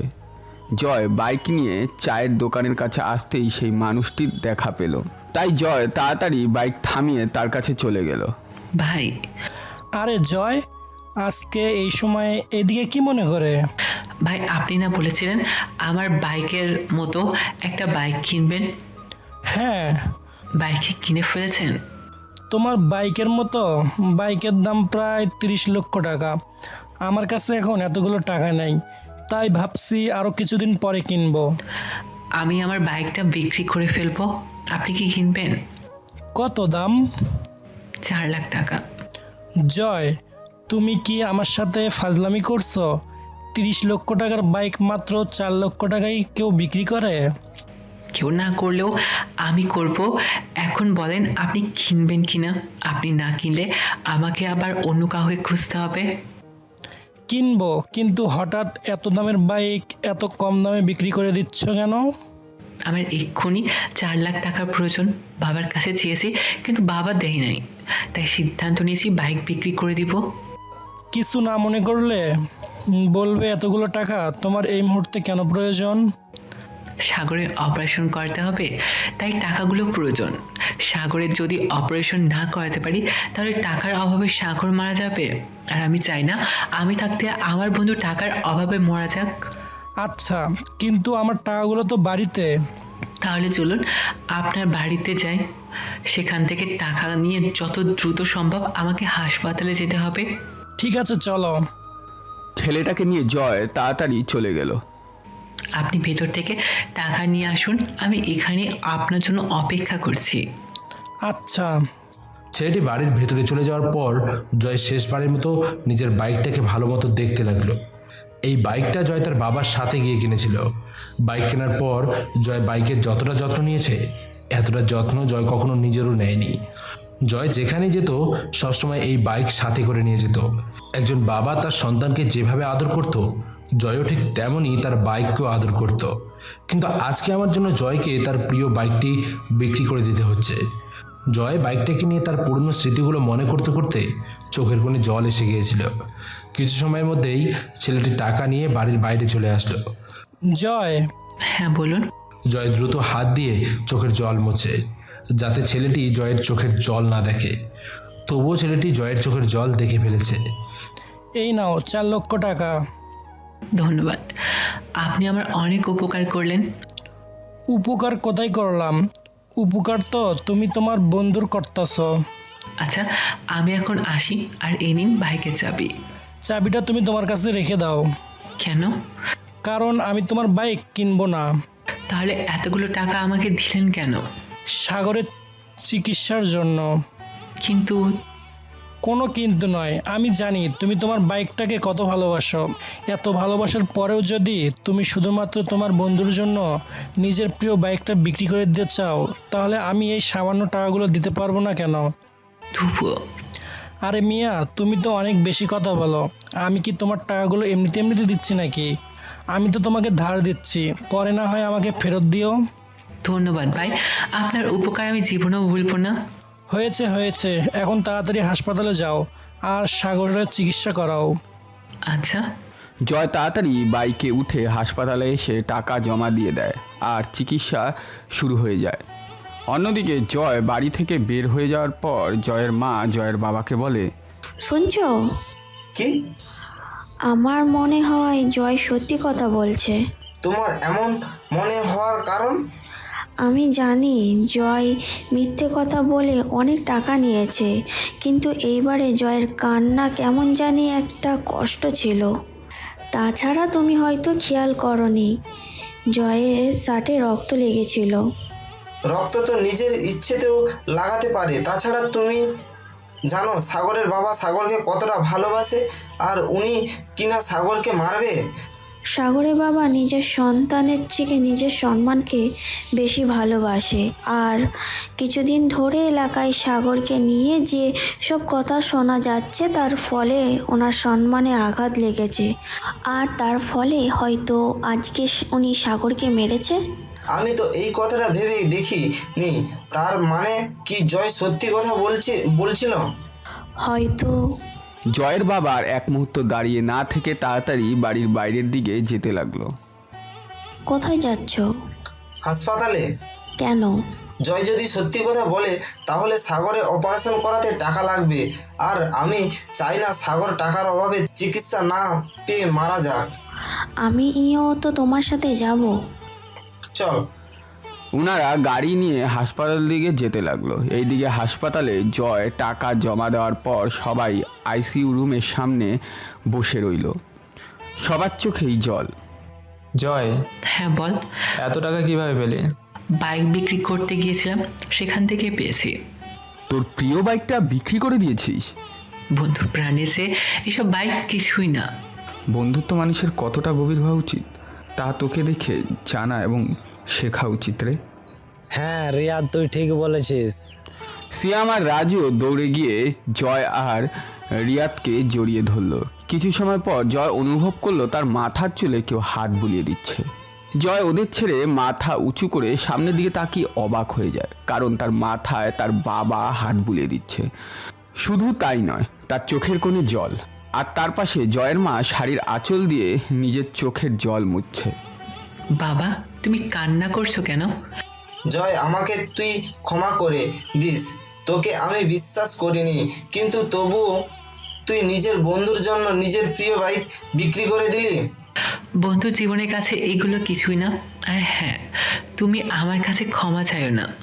বাবা হয়ে যদি ছেলের কাছে ক্ষমা চাও তাহলে নিজেকে অপরাধী মনে হয়। ঠিক আছে, তোর কাছে আর ক্ষমা চাইবো না। আর হ্যাঁ, তুই চিন্তা করিস না, কালকে আমি তোকে নতুন বাইক কিনে দেবো। আমাকে বাইক কিনে দিতে হবে না। কেন? কারণ আমি বাইক বিক্রি করি নেই। তাহলে টাকা পেলি কোথায়? বাইক যার কাছে বিক্রি করতে গিয়েছিলাম সে সবটা শুনে ধার দিয়েছে। ও, তাহলে কালকে আমার কাছ থেকে টাকা নিয়ে ধার শোধ করে দিস। আচ্ছা বাবা, তোমার কাছে আরেকটা অনুরোধ আছে। কি? সাগর সুস্থ হলে আমি ওকে আমাদের বাড়িতে নিয়ে যাব আর আমাদের সাথে রাখবো, কারণ ওর বাবা ওকে ওদের বাড়ি থেকে একেবারে বের করে দিয়েছে। আচ্ছা, রাখবো। তোরা দুজনে তারপর ভাইয়ের মতো থাকবি। হ্যাঁ, ওকে কিন্তু একটা বাইক কিনে দিতে হবে। আচ্ছা। সে নয় হলো, কিন্তু সাগরের অবস্থা এখন কেমন? ওর অপারেশন চলছে। আচ্ছা রাজু, তোকে একটা কাজ করতে হবে। কি কাজ? সাগরের সাথে ওর বাবা হঠাৎ এমন অবস্থা কেন করলো তা জেনে আমাকে জানা। আচ্ছা। যদি কোনোভাবে এর সাথে আরও সম্পর্ক থাকে তাহলে ওকে ছাড়বো না। তুই চিন্তা করিস না, আমি খবর নিয়ে তোকে জানাবো। আচ্ছা। তারপর সবাই যার যার মতন অপারেশন রুমের সামনে অপেক্ষা করতে লাগলো। প্রায় ঘন্টাখানিক পর ডাক্তার রুম থেকে বেরিয়ে আসলো আর সবাইকে বলল, অপারেশন ভালো মতো হয়েছে আর রোগীকে সাধারণ রুমে দেওয়া হয়েছে, কিন্তু রোগীর জ্ঞান ফিরতে দেরি হতে পারে, কারণ রোগীর শরীরে যা আঘাত পেয়েছে তার চেয়ে মানসিক আঘাত বেশি পেয়েছে। এইসব বলে ডাক্তার চলে গেল। আমাকে সাধারণ রুমে দেওয়া হলো। একে একে সবাই আমাকে দেখলো। সেদিন আর আমার জ্ঞান ফিরেনি। রাতে জয় সবাইকে বাড়িতে পাঠিয়ে দিয়ে আমার সাথে থেকে গেল। পরের দিন সকাল হতে না হতেই রিয়াদ, রাজু আর সিয়াম দৌড়ে হাসপাতালে আসলো। এসে আমার রুমে চলে গেল। কিরে, দৌড়ে আসিস কেন? আমরা এতদিন এলাকায় না থাকায় এলাকার অনেক কিছুই হয়ে গিয়েছে রে। কি হয়েছে? কালকে সাগরকে ওর বাবা কেন মেরেছিল তা জানতে পেরেছিস? কেন মেরেছিল? তারপর রাজু জয়কে যা বলল তা শুনে জয়ের মাথায় রাগ উঠে গেল। তার সাথে একজনকে মারার জন্য রুম থেকে বেরিয়ে যেতে লাগলো। কাকা সাগরকে একটা ভিডিওর জন্য মেরেছে। কিরকম ভিডিও? খারাপ ভিডিও। ওই ভিডিওর সাথে সাগরের কি সম্পর্ক? ভিডিওটা নাকি সাগর বানিয়েছে। কি বলছিস? একটু পরিষ্কার করে বল তো, আমি না হলে কিছু বুঝতে পারছি না। শোন তাহলে সম্পূর্ণ শুরু থেকেই বলছি। বল। আমরা তোর মামার বাড়িতে যাওয়ার আগে আরোহীদের বাড়িতে চোর ঢুকেছিল, তোর মনে আছে? হ্যাঁ মনে আছে। চোরটা সেদিন কিছু চুরি করেনি, আর আরোহীর বাবা চোরটার মুখ বাদে সব কিছু দেখে ফেলেছিল, তোর মনে আছে? হ্যাঁ, তারপরে তো এলাকায় কিছুদিন নিয়ে সব জায়গায় কথা শুরু হয়ে গেল। চোরটা কে ছিল জানিস? কে? সাগর। কি, তুই পাগল হয়ে গেছিস নাকি? সাগর চোর হবে কেন? আমরা তোর মামার বাড়িতে যাওয়ার পরের দিন আরোহী আর আরোহীর মা বাবা একলা কিছু মানুষকে নিয়ে সাগরদের বাড়িতে যায়। কেন? সাগরের নামে বিচার দিতে। কি বিচার? সেদিন রাতে নাকি সাগর আরোহীর ঘরে গিয়ে লুকিয়েছিল, আর আরোহী যখন রাতে স্নান করে নিজের রুমে আসছিল তখন নাকি সাগর সেই সব ভিডিও করে নিয়েছে। আর এখন কি? এখন নাকি সাগর আরোহীকে ব্লেম করছে ওর সাথে শারীরিক সম্পর্ক করতে। যদি আরোহী রাজি না হয় তাহলে নাকি সাগর বলেছে ভিডিওটা ইন্টারনেটে ছেড়ে দেবে। তুই কি পাগল হয়ে গেছিস? সাগর এসব আরোহীকে বলবে বা করবে কেন? সাগর যে আরোহীকে ভালোবাসে তা তো এলাকার কম বেশি সবাই জানে, আর ওদের দুই পরিবার তো এই কথা জানে। এখানেই তো সমস্যা হয়েছে। আরোহী বলেছে সাগরকে খারাপ প্রস্তাব দেওয়াতে আরোহী রাগ করে সাগরের সাথে কথা বলা বন্ধ করে দেয়, আর তাই সাগর আরোহীর রুমে ঢুকে এইসব ভিডিও বানিয়ে আরোহীকে ব্ল্যাকমেল করে। তারপর আরোহী আর উপায় না পেয়ে সাগরের সাথে শারীরিক সম্পর্ক করে, আর তারও ভিডিও নাকি সাগর কোনোভাবেই বানিয়ে ফেলে। আর এখন ওই দুই ভিডিওর ভয় দেখিয়ে সাগর আরোহীর কাছে টাকা দাবি করছে। টাকা না দিলে নাকি সাগর ভিডিওগুলো ইন্টারনেটে ছেড়ে দেবে, আর টাকা সাগরকে তোর মামার বাড়ি থেকে ফিরে আসার পরেই দিতে বলেছিল। কথাটার পর থেকে মাথাটা গরম হয়ে গিয়েছে, কারণ আমরা যতদূর জানি সাগর টাকার পাগল না, বরং আমি সবসময় দেখে আসছি ও টাকাকে অবহেলা করে চলছে। হ্যাঁ, সাগর টাকার প্রতি এতটাই উদাসীন যে আমরা ওর সাথে বন্ধুত্ব, ওর টাকার প্রতি উদাসীনতা আর মানুষটাকে টাকা দিয়ে সাহায্য করা দেখেই করছিলাম। আমার মনে হয় আরোহী সবাইকে মিথ্যা কথা বলছে। কিন্তু কেন? এতে আরোহীর কী লাভ? আমার চোখে তো কোনো লাভ দেখছি না, বরং আমি আরোহীর ক্ষতি দেখছি। ক্ষতি? কি ক্ষতি? দেখ, সাগর আরোহী পরস্পরকে ভালোবাসে, আর ওদের পরিবারের মধ্যে কথা হয়ে রয়েছে যে ওদের পড়ালেখার পর ওদের বিয়ে দিয়ে দেবে, আর এদিকে সাগরের বড় ভাইয়ের বিয়েও হয়ে যাবে। এখন এইসব করে আরোহীর কি লাভ হলো? এখন তো আর ওদের ভালোবাসা পূর্ণতা পাবে না। সাগর যে এসব করছে তার প্রমাণ কি? তুই তো জানিস সাগর ভুলবশত ওর মোবাইল বাড়িতে রেখে গিয়েছে, আর তারই মধ্যে ওই দুটো ভিডিও পেয়েছে। রাজু, রিয়াদ আর সিয়াম এই সব কথা বলছে, আর জয় মাথা নিচু করে ওদের কথা শুনছে। হঠাৎ জয় মাথা নিচু করে বলতে লাগলো, প্রতিশোধ নিয়েছে ও। কে কার উপর প্রতিশোধ নিয়েছে? আর ওই সাগর উপর প্রতিশোধ নিয়েছে। প্রতিশোধ? কিসের প্রতিশোধ? সাগর কলেজে উঠে প্রথম দিকে আরোহীর সাথে কি করছে তোদের মনে আছে? হ্যাঁ। তারই প্রতিশোধ আরোহী সাগরের উপর নিয়েছে। প্রায় 1 বছর পরে কিসের প্রতিশোধ? তাছাড়া এখন তো ওরা পরস্পরকে ভালোবাসে। আমি এত শত বুঝি না। ও আমার বন্ধুকে মার খাইয়েছে, আমার বন্ধুকে বাড়ি ছাড়া করছে, এলাকার মানুষের চোখে ছোট করছে। ওকে আমি ছাড়বো না। জয় এত সময় মাথা নিচু করে আমার পাশেই বসেছিল, এখন রাগের মাথায় উঠে দরজার দিকে যেতে লাগলো। জয়, কোথায় যাচ্ছিস? কাজে। কোথায়? ওই শয়তানির বাড়িতে। কার কথা বলছিস? আরোহী। ওর বাড়িতে যাচ্ছিস কেন? আমার বন্ধুর নামে মিথ্যা অপবাদ দেওয়ার জন্য ওকে শাস্তি দিতে। কথাটা শেষ করেই জয় রাগে রুম থেকে বের হতে নিলে তখনই রিয়াদ জয়কে ডাক দিল। জয়, কি হয়েছে? সাগরের মনে হয় জ্ঞান ফিরে এসেছে, এইদিকে আয়। কোথায় কোথায়? জয় দৌড়ে আমার কাছে চলে আসলো। আমার জ্ঞান রাজু, রিয়াদ আর সিয়াম যখন রুমে এসেছে তখনই ফিরেছে। বেশি মার খাওয়ার কারণে শরীরে তেমন শক্তি পাচ্ছিলাম না, তাই শরীর নড়াচড়া করতে পারছিলাম না, আর ওরাও আমার দিকে তাকায়নি, তাই খেয়াল করিনি। কিন্তু এখন যখন শুনলাম জয় আরোহীকে মারতে যাচ্ছে, তখন কষ্ট হওয়া সত্ত্বেও কোনো মতে হাতটা নাড়িয়ে জয়কে আমার কাছে ডাকতে লাগলাম। সাগর, সাগর বন্ধু, এখন তুই কেমন আছিস? তোর শরীর এখন কেমন লাগছে? আমি কোনো কথা না বলে আস্তে আস্তে মুখ থেকে অক্সিজেন মাস্কটা খুললাম। এ কি, তুই মাস্ক খুলছিস কেন? তুই মাস্ক খুলিস না। জয় আমার মাস্কের থেকে আমার হাত সরিয়ে দিল। আমি মাস্কের ভেতর থেকে আস্তে আস্তে কিছু বলতে লাগলাম। তুই এখন কিছু বলিস না, যা বলার পরে বলিস। আমি তোর সব কথা শুনবো। হ্যাঁ বল। তাড়াতাড়ি ডাক্তারকে ডেকে আন। আচ্ছা। আমি হাত দিয়ে রাজুকে এখানে দাঁড়িয়ে থাকতে বললাম। রাজু, যাস না, তোকে মনে হয় সাগর কিছু বলবে। তো তোরা আরোহীকে কিছু বলিস না, ওকে ওকে ওর মতো থাকতে দে। আচ্ছা আচ্ছা, আমরা কেউ ওকে কিছু বলবো না, তুই তাও চুপ কর, কথা বলিস না। সত্যি তো? হ্যাঁ সত্যি, আমরা আরও একে কিছু বলবো না, তুই শুধু ভালো হয়ে যা। হঠাৎ করেই আমার শরীর খারাপ হতে লাগলো। আমি শুয়ে অবস্থায় ছটফট করতে লাগলাম। আমার বারবার মনে হচ্ছিল আমার শ্বাস নিতে কষ্ট হচ্ছে। জয়, রিয়াদ, রাজু আর সিয়াম আমার এই অবস্থা দেখে ভয় পেয়ে যায়। জয়, এই জয়, সাগর এমন করছে কেন?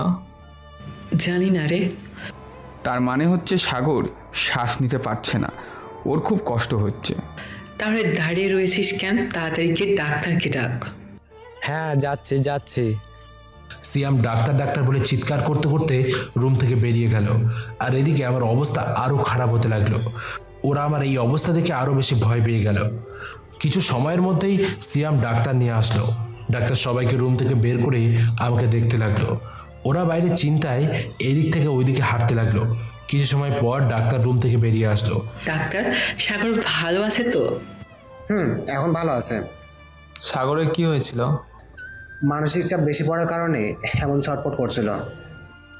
ও, এরপর থেকে খেয়াল রাখবেন, ওনার সামনে যেন এমন কথা বলা না হয় যাতে ওনার মানসিক চাপ বেড়ে যায়, নাহলে যে কোনো সময় বড় ধরনের ক্ষতি হতে পারে। আচ্ছা। ডাক্তার, সাগরের বাম হাতের অবস্থা কেমন? বাম হাতের হাড় অনেকটা ভেঙে গিয়েছে, তবু আমরা প্লাস্টার করে দিয়েছি। ওর হাত আগের মতন ভালো হয়ে যাবে তো?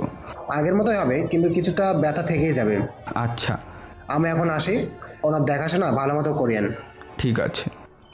ডাক্তার চলে গেল। দেখতে দেখতে সেই দিন রাত চলে আসলো। জয়। হ্যাঁ বল। আজকে তুই বাড়িতে চলে যা। না, আমি সাগরকে একা ছেড়ে কোথাও যাব না।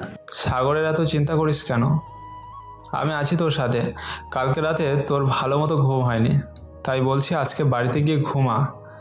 না, আমি যাব না। জয়, এইটা কিন্তু ঠিক না। সাগর যেমন তোর বন্ধু, তেমনিও তো আমাদেরও বন্ধু। আমাদেরকেও ওর জন্য কিছু করতে দে। তুই সব কিছু একা করবি কেন? রিয়াদ ঠিক বলেছে, আমরা চারজন একদিন করে সাগরের সাথে এখানে রাতে থাকব আর আমাদের বন্ধুত্বের দায়িত্ব পালন করব। আচ্ছা আচ্ছা, তো আজকে কে থাকবি? আজকে রাজু থাকবে, কালকে সিয়াম আর পরশু আমি। তার মানে আমি আবার 3 দিন পর থাকতে পারবো? হ্যাঁ। ঠিক আছে, তোরা যখন আমাকে এখানে থাকতেই দিবি না, তো আমি বাড়িতে চলে যাই। আরে মন খারাপ করছিস কেন? চল, আমরাও তোর সাথে যাই। হ্যাঁ চল। এইভাবে দিন কাটতে লাগলো। জয়, সিয়াম, রিয়াদ আর রাজুর সেবায় আমি আস্তে আস্তে সুস্থ হয়ে উঠতে থাকি। এতদিন কেটে গিয়েছে, তবুও আমাকে দেখতে কেউ বাড়ি থেকে আসেনি। মোট কথা, জয়, রিয়াদ, রাজু, সিয়াম আর জয়ের মা বাবা ছাড়া আমার সাথে দেখা করতে কেউ আসেনি। দেখতে দেখতে আরও কিছুদিন কেটে গেল। আমি এখন আস্তে আস্তে হাঁটতে পারি, তবুও হাঁটতে গেলে কারো সাহায্যের প্রয়োজন হয়।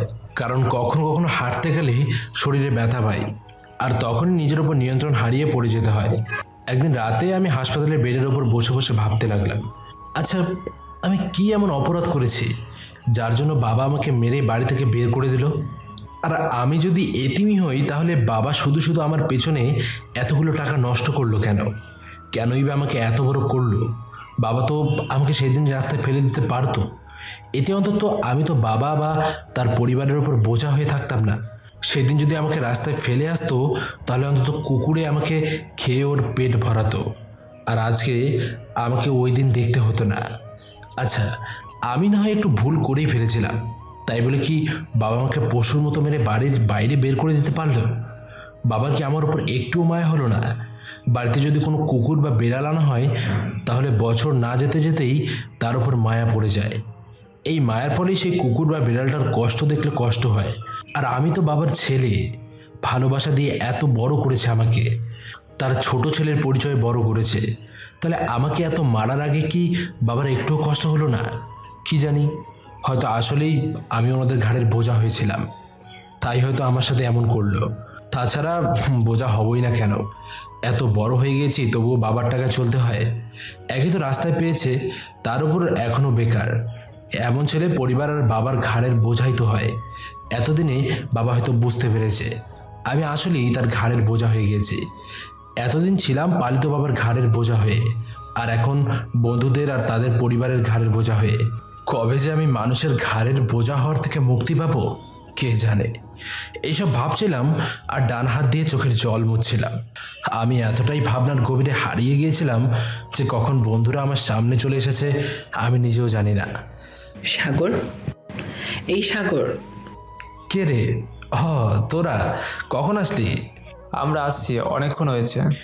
তাহলে ডাকতে তো পারতি। দেখলাম তুই কিছু একটা ভাবছিলি, তাই ডাকলাম না আর। ও, কি ভাবছিলে? কিছু না। কিছু তো একটা ভাবছিলে, সত্যি করে বল কি ভাবছিলে? ভাবছিলাম আমি আগের জন্মে কতটা পাপ করেছিলাম। তোকে কে বলেছে তুই আগের জন্মে পাপ করেছিস? পাপ না করলে কি আজকে আমার এই অবস্থা হয়? আমি সবসময় মানুষের কাঁধে একটা বোঝা হয়ে থাকি।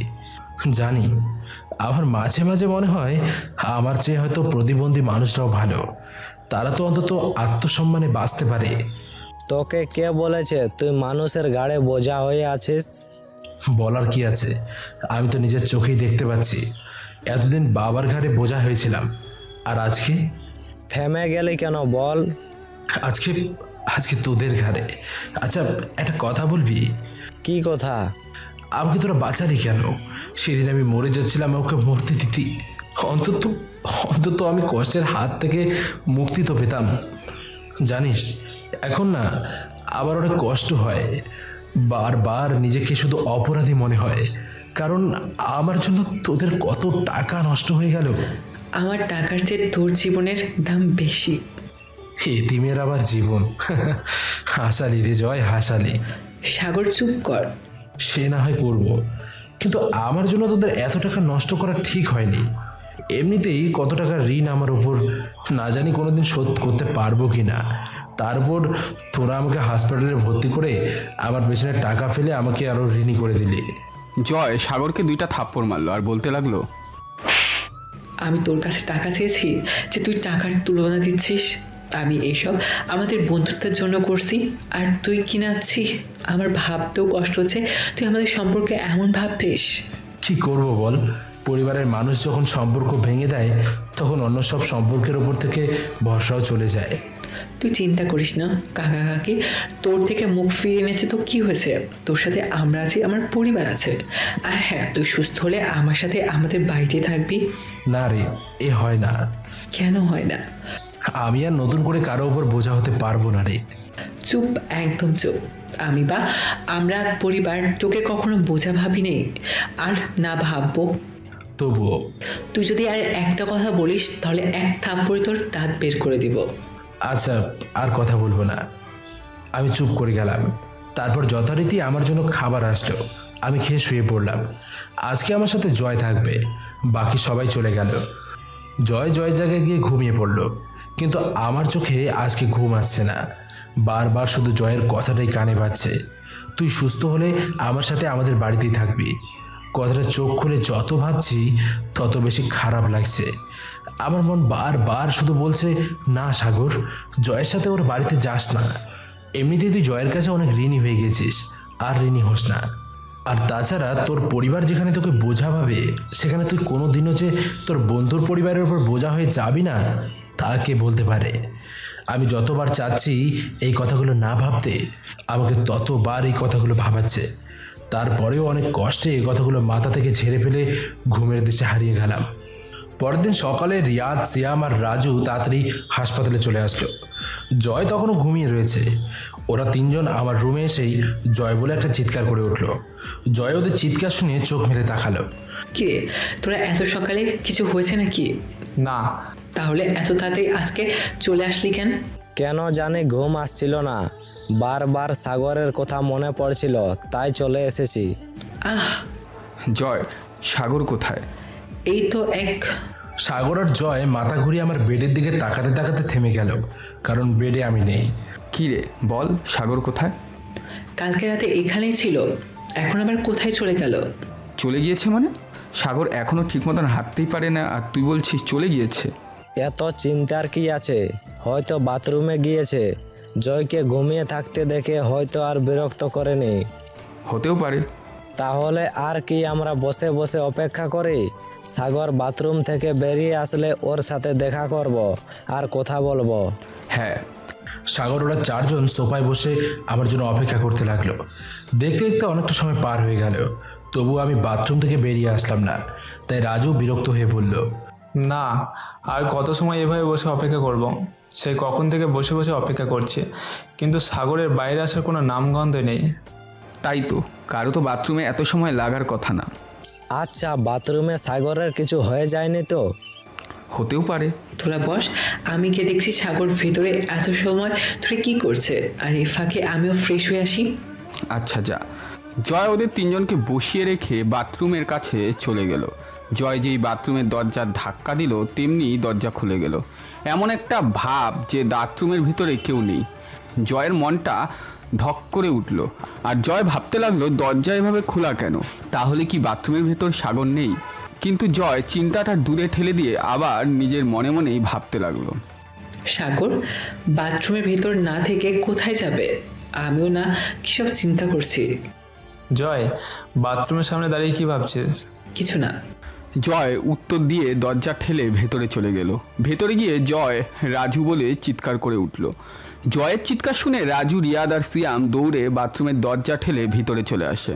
কি হয়েছে জয়, এমন করে চিৎকার করে উঠলি কেন? সাগর তো নেই। নেই মানে?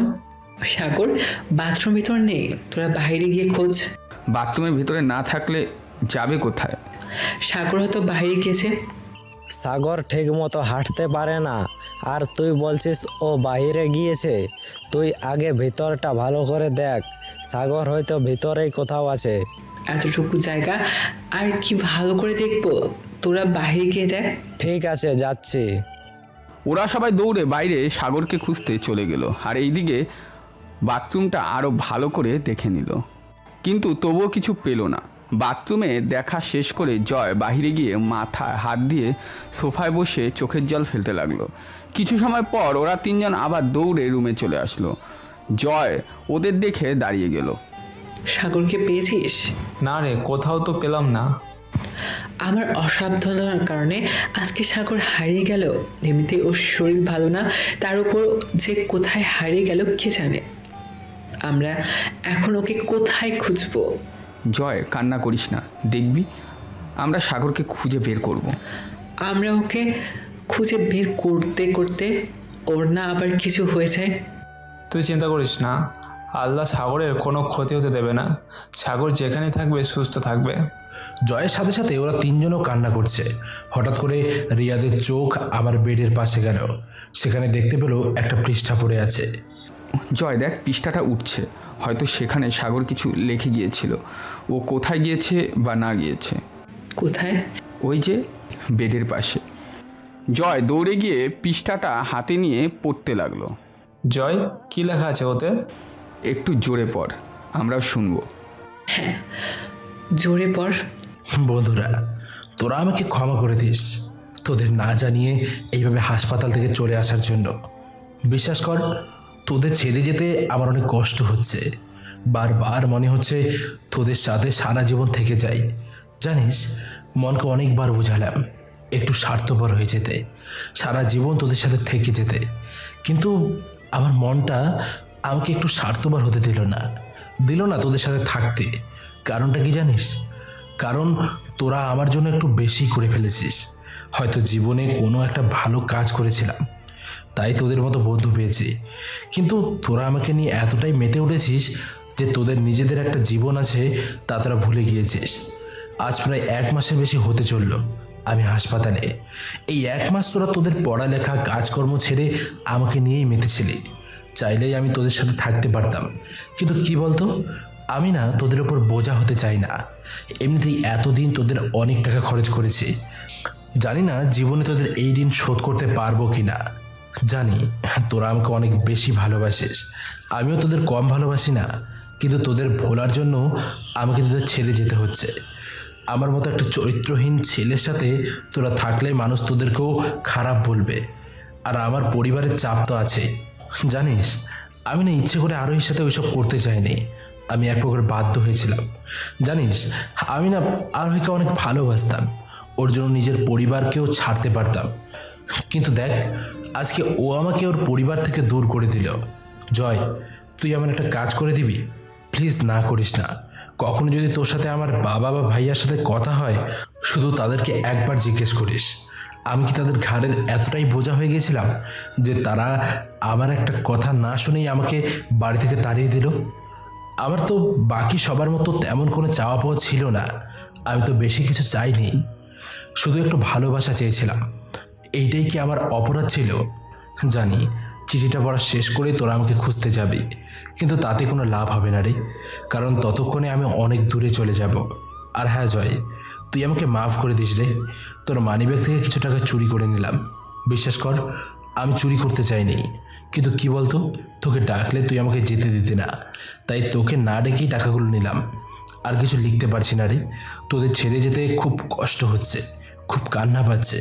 তোরা সবাই ভালো থাকিস, আর হ্যাঁ আমার পিচ্ছি বোন নিধিকে একটু দেখে রাখিস, যাতে ওকে খুব বিরক্ত না করে। বড় ভাইয়ের মতো সবসময় ওর পাশে থাকিস। আর আমার চিন্তা তোরা করিস না, আমি যেখানেই থাকবো না কেন অন্তত বেঁচে থাকবো, আমাকে বেঁচে থাকতে হবে। সবাই বলে মা বাবার ভরণ পোষণের মূল্য নাকি কেউ সারা জীবন দিতে পারে না, কিন্তু আমি মরার আগে তাদের ভরণ পোষণের মূল্য আর আরোহীর ইজ্জতের যে মূল্য নির্ধারণ করা হয়েছে তা পরিশোধ করেই মরবো, আর সাথে তোদের ঋণের মূল্য। না হলে যে আমি মরেও শান্তি পাবো না রে। চলি রে, ভালো থাকিস তোরা। এটি তোদের অভাগা বন্ধু সাগর। ওদের চারজন চিঠিটা পড়ে কান্নায় ভেঙে পড়ল। দেখতে দেখতে অনেকগুলো দিন চলে গেল। ওদের পরিবারের মানুষ ওদেরকে বুঝিয়ে অনেক কষ্টে আজকে কলেজে পাঠিয়েছে। ওরা চারজন মন খারাপ করে কলেজের মাঠ দিয়ে ক্লাসের দিকে যাচ্ছে। ওদের থেকে কিছুটা দূরে আরোহী ওর বান্ধবীদের নিয়ে আড্ডা দিচ্ছিল। ওদের চারজনকে আরোহী দেখে ওর বান্ধবীদের শুনিয়ে শুনিয়ে জোরে জোরে বলতে থাকে, ওই পূজা, দেখ দেখ ভার্সিটিতে আজকে কারা এসেছে। কারা এসেছে? কারা আবার? এলাকার নামকরা ছেলের বন্ধুরা। আরোহী, তুই কার কথা বলছিস? কার কথা আর বলবো, বুঝিস না? না তো। আরে আমি ওই চরিত্রহীনটার কথা বলছি রে। ধুর, তোর কথা বুঝতে পারছি না, একটু পরিষ্কার করে বল তো। আমি সেই এতিম ছেলের কথা বলছি, যার বাবা তাকে মেরে বাড়ি থেকে বের করে দিয়েছে। আমি সেই ছোট লোকটার কথা বলছি যে নাকি আমাকে ভালোবাসতে এসেছিল। আমি ওই ছেলের কথা বলছি যাকে তার পরিবার নাকি বোঝা ভাবে। ও, তুই সাগরের কথা বলছিস? হ্যাঁ রে হ্যাঁ, আমি ওই বোঝাটার কথাই বলছি। আসলেই তো ও একটা বোঝা, যার কাছে গিয়েছে শুধু তাদের টাকাই নষ্ট করেছে। এতদিন পরিবারের টাকা নষ্ট করেছে, আর এখন বন্ধুদের টাকা নষ্ট করছে। ওরা যে ওই বোঝাটাকে কেন ঘাড়ে বয়ে বেড়াচ্ছে আমি তাই বুঝি না। কথাটা বলে আরোহী হাসতে লাগলো। এইদিকে আরোহীর কথা শুনে জয়ের মাথা গরম হয়ে গেল। তারপর জয় আরোহীর দিকে তেড়ে যেতে লাগলো। জয় আরোহীর কাছে গিয়ে যা করলো আরোহী কখনো ভাবতে পারেনি জয় এমন কিছু তার সাথে কোনোদিনই করবে। জয় কোনো কথা না বলেই আরোহীর গালে ঠাস ঠাস করে দুটো চড় বসিয়ে দিল। জয়, তুই আমাকে থাপ্পড় মারলি কেন? তোর কপাল ভালো, তোকে শুধু থাপ্পড় মেরেছি। আমার তো ইচ্ছে করছে তোকে কুপিয়ে কুপিয়ে এখানেই মেরে ফেলি। ওই ফকিনি ছোট লোকের জন্য তোর এত ভালোবাসা উতলে উঠলো কেন রে? পূজা, মুখ সামলে কথা বল। গত বছর পর্যন্ত না তোরা ওদের দেখতে পারতি না? এক বছরে ও তোদের কি এমন জাদু করলো যে ওর এত ভালো বন্ধু হয়ে গেলি? সাগর আমাদের জাদু করে নাই, উল্টা আমাদের মানুষ বানিয়েছে। কেন, তোরা কি আগে অমানুষ ছিলি নাকি? হ্যাঁ, সাগরের সাথে মেশার আগে আমরা অমানুষই ছিলাম, কিন্তু ওর সাথে মেশার পর, ওর সাথে চলার পর মানুষ হতে শুরু করছি। এই ছোট লোকের মধ্যে কি এমন দেখলি যে তোরা মানুষ হতে শুরু করলি? তোদের এসব জানতে হলে তোদের সাগরের অতীত জানতে হবে। আমার মূল্যবান সময় নষ্ট করে কারো অতীত জানার কোনো ইচ্ছে নেই আমার। আরোহী কথাটা বলেই উঠে যেতে লাগলো। আরোহী বস না একটু, ক্লাস শুরু হওয়ার অনেক সময় বাকি রয়েছে, একটু না হয় শুনি। ঋতু আরোহীর হাতটা ধরে টান দিয়ে আরোহীকে বসিয়ে দিল। হ্যাঁ আরোহী, শুনে যা। তোরা যখন বলছিস তাহলে না হয় একটু শুনি। তুই তো জানিস আমরা একই এলাকায় বড় হয়েছি, কিন্তু ছোট থেকে সাগরের সাথে আমরা কেউই মিশতাম না বলে ভুল হবে, আমরা মিশতে পারতাম না, কারণ সাগর বাকি সবার চেয়ে আলাদা ছিল। আমাদের মতো স্কুলে এসে মেয়েদের সাথে কথা বলতো না, না কোনো মেয়েদের দিকে তাকাতো। আমরা বন্ধুরা সবাই স্কুল পালিয়ে এদিক ওদিক ঘুরতাম, কিন্তু ও সবসময় স্কুলে পড়ে থাকতো। এমনকি ছুটির পরও আমরা সবাই মিলে কত আড্ডা দিতাম, কিন্তু ও স্কুল ছুটি হওয়ার সাথে সাথেই বাড়ি চলে যেত। সাগর প্রতিদিন একটা কাজই করতো, সকালে বাড়ি থেকে স্কুল আসতো, সামনের বেঞ্চে বসতো, স্যার ম্যামদের কথা শুনতো, আবার ছুটি হলে মাথা নিচু করে বাড়ি চলে যেত। জানি আমরা কখনো সাগরের প্রাইভেট পড়তে দেখিনি, যেখানে আমরা সারা বছর প্রাইভেটের পেছনে ছুটতাম, সেখানেও বাড়ির ভেতরেই থাকতো। মাঝে মাঝে দেখতাম সাগর বই খাতা নিয়ে স্যার ম্যামদের কাছে যেত, আর কোনো সমস্যা হলে তাদের কাছে গিয়ে বুঝে নিত। তার কারণ বিভিন্ন সময়ে আমরা ওকে বিভিন্ন নামে ডাকতাম, আর সব সময় ওর সাথে মজা করতাম। এইসব দেখি আমরা বড় হয়েছি, বড় হতে পায়ে বড় হয়েছি ঠিকই, কিন্তু আমাদের ফাজলামি একই রকম ছিল। অবাক হওয়ার বিষয় কি জানিস, আমরা সাগরকে নিয়ে কত ফাজলামি করতাম, সাগর কখনো আমাদের কিছু বলতো না। আমাদের গালি দেওয়া তো দূরের কথা, ও আমাদের খারাপ মুখেও কথা বলতো না। এখনো গত বছরের সেই দিনটার কথা মনে পড়ে, যেদিন সাগর প্রথম আমাদের সাথে কথা বলেছিল। আমরা তিনজন কলেজ শেষে করে আমার বাইক নিয়ে বিভিন্ন জায়গায় ঘোরাঘুরি করে বাড়িতে ফিরছিলাম। হঠাৎ মাঝ রাস্তায় রাজু সাগরের মতো কাউকে দেখতে পায় আর আমাকে বলে, জয় বাইক থামা। কেন, কি হয়েছে? সামনে ছেলেটা সাগর মনে হচ্ছে না? মনে হচ্ছে কি ওইটা তো সাগরই। কিন্তু ও মাঝ রাস্তায় কি করছে, আর ওর আশেপাশে রাস্তা পড়া ওই লোকটিই বা কে? ওই লোকটিকে আগে তো কখনো ওর সাথে দেখিনি। চল তো ওর কাছে গিয়ে দেখি কি হয়েছে। হ্যাঁ চল। তারপর আমি বাইক নিয়ে সাগরের কাছে চলে যেতে লাগলাম। সেদিন সাগরের কাছে যাওয়ার কারণ ওই লোকটি ছিল, কারণ দূর থেকে দেখা যাচ্ছিল লোকটি রাস্তায় পড়ে রয়েছে, আর রাস্তায় এ পাশ ওই পাশ মানুষ লোকটির কাছে না এসে দূরে থেকে মোবাইল নিয়ে ভিডিও বানাচ্ছে। ওদিকে সাগর একবার রাস্তায় দৌড়ে গাড়ি থামানোর চেষ্টা করছে, আবার লোকটির কাছে গিয়ে লোকটিকে সাহস দিচ্ছে আর চোখ খুলে রাখতে বলছে। আমি বাইক নিয়ে যাওয়ার পর বুঝলাম লোকটি অ্যাক্সিডেন্ট করে রাস্তায় পড়ে রয়েছে, আর সাগর গাড়ি থামানোর চেষ্টা করছে, কিন্তু কেউ গাড়ি থামাচ্ছে না, উল্টো দূর থেকে দাঁড়িয়ে ভিডিও করছে।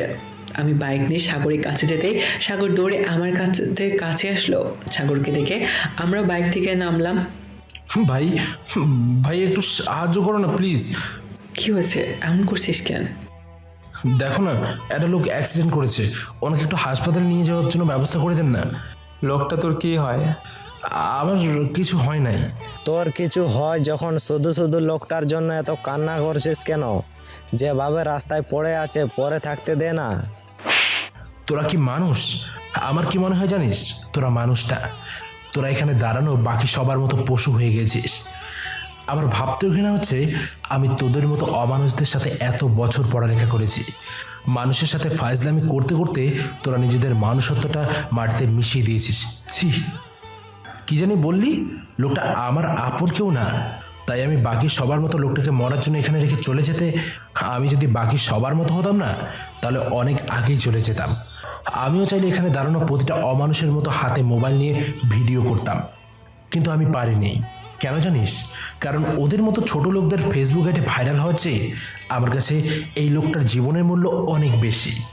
আজকে তোরা আমাকে ওনাকে এখানে ফেলে রেখে সবার মতো চলে যেতে বলছিস। আল্লাহ না করুক কালকে যদি তোদের পরিবারের কেউ এভাবে অ্যাক্সিডেন্ট করে রাস্তায় পড়ে থাকে, তখন তাকেও কি তোরা হাসপাতালে নিয়ে যাবি না? হয়তো তোদের মতো সবাই দেখে না দেখার মতো চলে যাবে, না হলে ফেসবুকে ঢুকে লাইভ ভিডিও দেখাবে। তখন তোরা কি করবি? ওনার কিছু হয়ে গেলে ওনার পরিবারের মানুষ যেভাবে কান্না করবে, একদিন ঠিক সেইভাবেই তোদেরকেও কান্না করতে হবে। কারণ কি জানিস? কারণ প্রকৃতি কাউকে ছাড় দেয় না। একদিন না একদিন তোর কর্মের ফল তোকে ভোগ করতেই হবে। আর এটাকেই বলে রিভেঞ্জ অফ নেচার, কথাটা মনে রাখিস। সেদিন সাগরের কথা শুনে আমাদের চোখে জল চলে এসেছিল, কারণ সাগরের কথা কোনো অংশে ভুল ছিল না।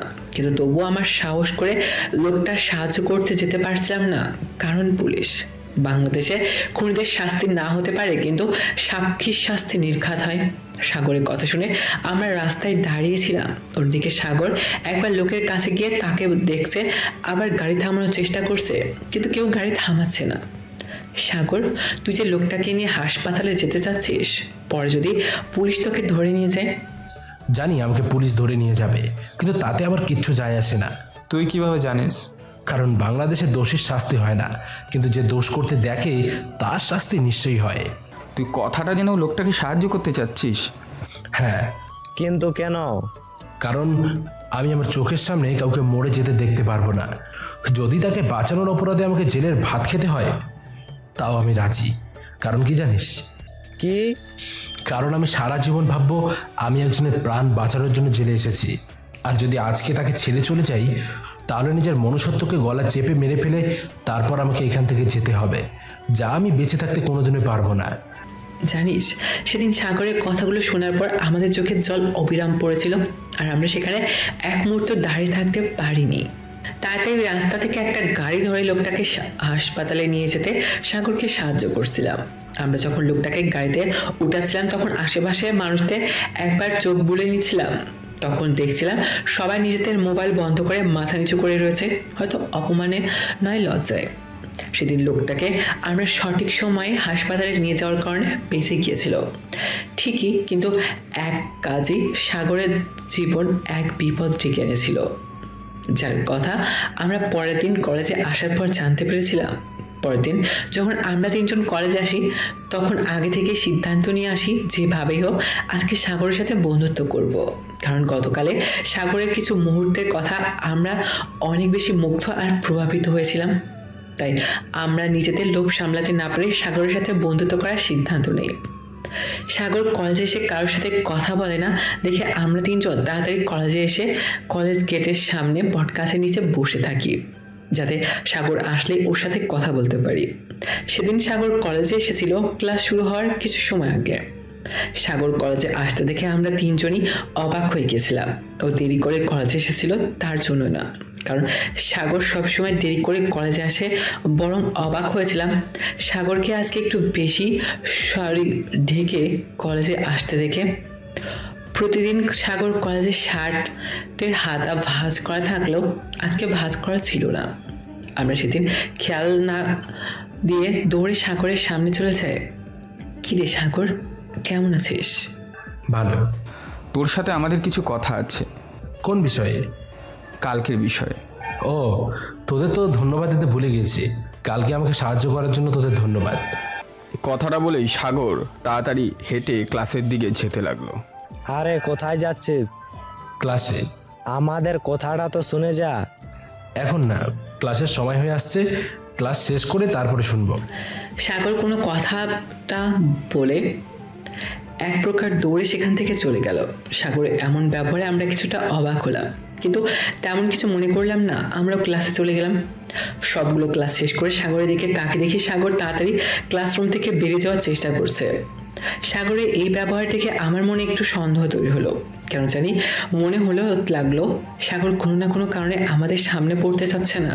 জয়, সাগর এত তাড়াতাড়ি কোথায় যাচ্ছে? জানি না।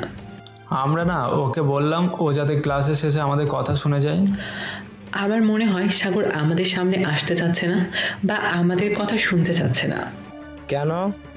সেটাই তো বুঝতে পারছি না। এখন তাহলে কি করবি? তাড়াতাড়ি চল, ওকে জিজ্ঞেস করব এমন করছে কেন। জিজ্ঞাসা করলে কি কোনো লাভ হবে? দেখা যাক কি হয়। তাহলে আর দেরি কেন, চল যাই। হ্যাঁ চল। তারপর আমরা তাড়াতাড়ি আমাদের ব্যাগ গুছিয়ে সাগরের পিছনে যেতে লাগলাম। ক্লাস থেকে বেরিয়ে আমরা দেখলাম সাগর তাড়াতাড়ি কলেজ গেটের দিকে যাচ্ছে। তাই আমি পেছন থেকে সাগর সাগর বলে জোরে ডাক দিলাম, কিন্তু সাগর আমার ডাক শুনলেও না শোনার ভান করে গেট দিয়ে যেতে লাগলো। সাগর আমার ডাকে সাড়া না দিয়ে নিজের মতো গেটের দিকে আরো দ্রুত যেতে দেখে আমরা দৌড়ে সাগরের সামনে চলে যাই। তোরা হঠাৎ আমার রাস্তা আটকে দাঁড়ালি কেন? আমরা যে কখন থেকে তোকে ডাকছি, তুই সাড়া দিচ্ছিস না কেন? আমি শুনতে পাইনি রে। সাগরের হাসি দেখেই বোঝা যাচ্ছিল সাগর তাদের মিথ্যা কথা বলেছে। তা তোরা আমাকে ডাকছিলিস কেন? তোর সাথে আমাদের কিছু কথা আছে। কি কথা? আমরা তোর সাথে বন্ধুত্ব করতে চাই। দিমাগ দেখানো ছেলের সাথে হঠাৎ বন্ধুত্ব করতে মন চাইলো কেন? লজ্জা দিচ্ছিস? না রে, আমি তো এমনিতেই বললাম। তাহলে বল, আমাদের সাথে বন্ধুত্ব করবি না? আচ্ছা, আজকে থেকে আমরা বন্ধু। তাহলে ক্যান্টিনে চল, এই খুশিতে ছোট্ট একটা ট্রিট দিব। না রে, আমার সময় নেই, আমাকে বাড়িতে যেতে হবে। আরে চল। সরি, আমি বুঝতে পারিনি। ঠিক আছে চলো। আমি তোর চিৎকার শুনে মনে হলো তুই হাতে ব্যথা পেয়েছিস, কিন্তু তুই ব্যথা পেলি কি করে? না মানে আসলে কি মানে করছিস? আসলে কালকে হাসপাতাল থেকে বাড়ি ফেরার সময় রাস্তায় হোঁচট খেয়ে পড়ে গিয়ে ব্যথা পেয়েছি। কোথায় দেখি? না দেখা লাগবে না। দেখা লাগবে না মানে? তুই যদি বড় কোথাও ব্যথা পেয়ে থাকিস তাহলে তো তোকে ডাক্তার দেখাতে হবে। তেমন বড় না। আরে দেখতে দে। সাগর দেখাতে দিতে চাচ্ছিল না, কিন্তু আমি জোর করে সাগরের শার্টের উপরের উঠিয়ে নিলাম। তারপর যা দেখলাম, সত্যি বলতে আমরা তা দেখার জন্য প্রস্তুত ছিলাম না। কারণ সাগরের হাতে কোনো ব্যথা পাওয়ার চিহ্ন নেই, উল্টো তার জায়গায় আছে মারের চিহ্ন। দেখে মনে হচ্ছিল কেউ অনেক জোরে সাগরের হাতে লাঠি জাতীয় কিছু দিয়ে বাড়ি দিয়েছে। সাগরের হাতে মারের দাগগুলো দেখে আমরা অবাক হয়ে সাগরের দিকে তাকিয়ে রয়েছি, আর সাগর মাথা নিচু করে রয়েছে। তোদের দেখা শেষ হয়েছে? আমার মুখ দিয়ে আর কোনো কথা বেরোচ্ছে না। আচ্ছা আমি চলি। সাগর, তোর হাতে এত নির্মমভাবে কে মেরেছে? কেউ না। সাগর, আমরা না বন্ধু, বন্ধুর কাছে কিন্তু কোনো কথা লুকাতে হয় না। বাদ দে এসব। বল না কি হয়েছে?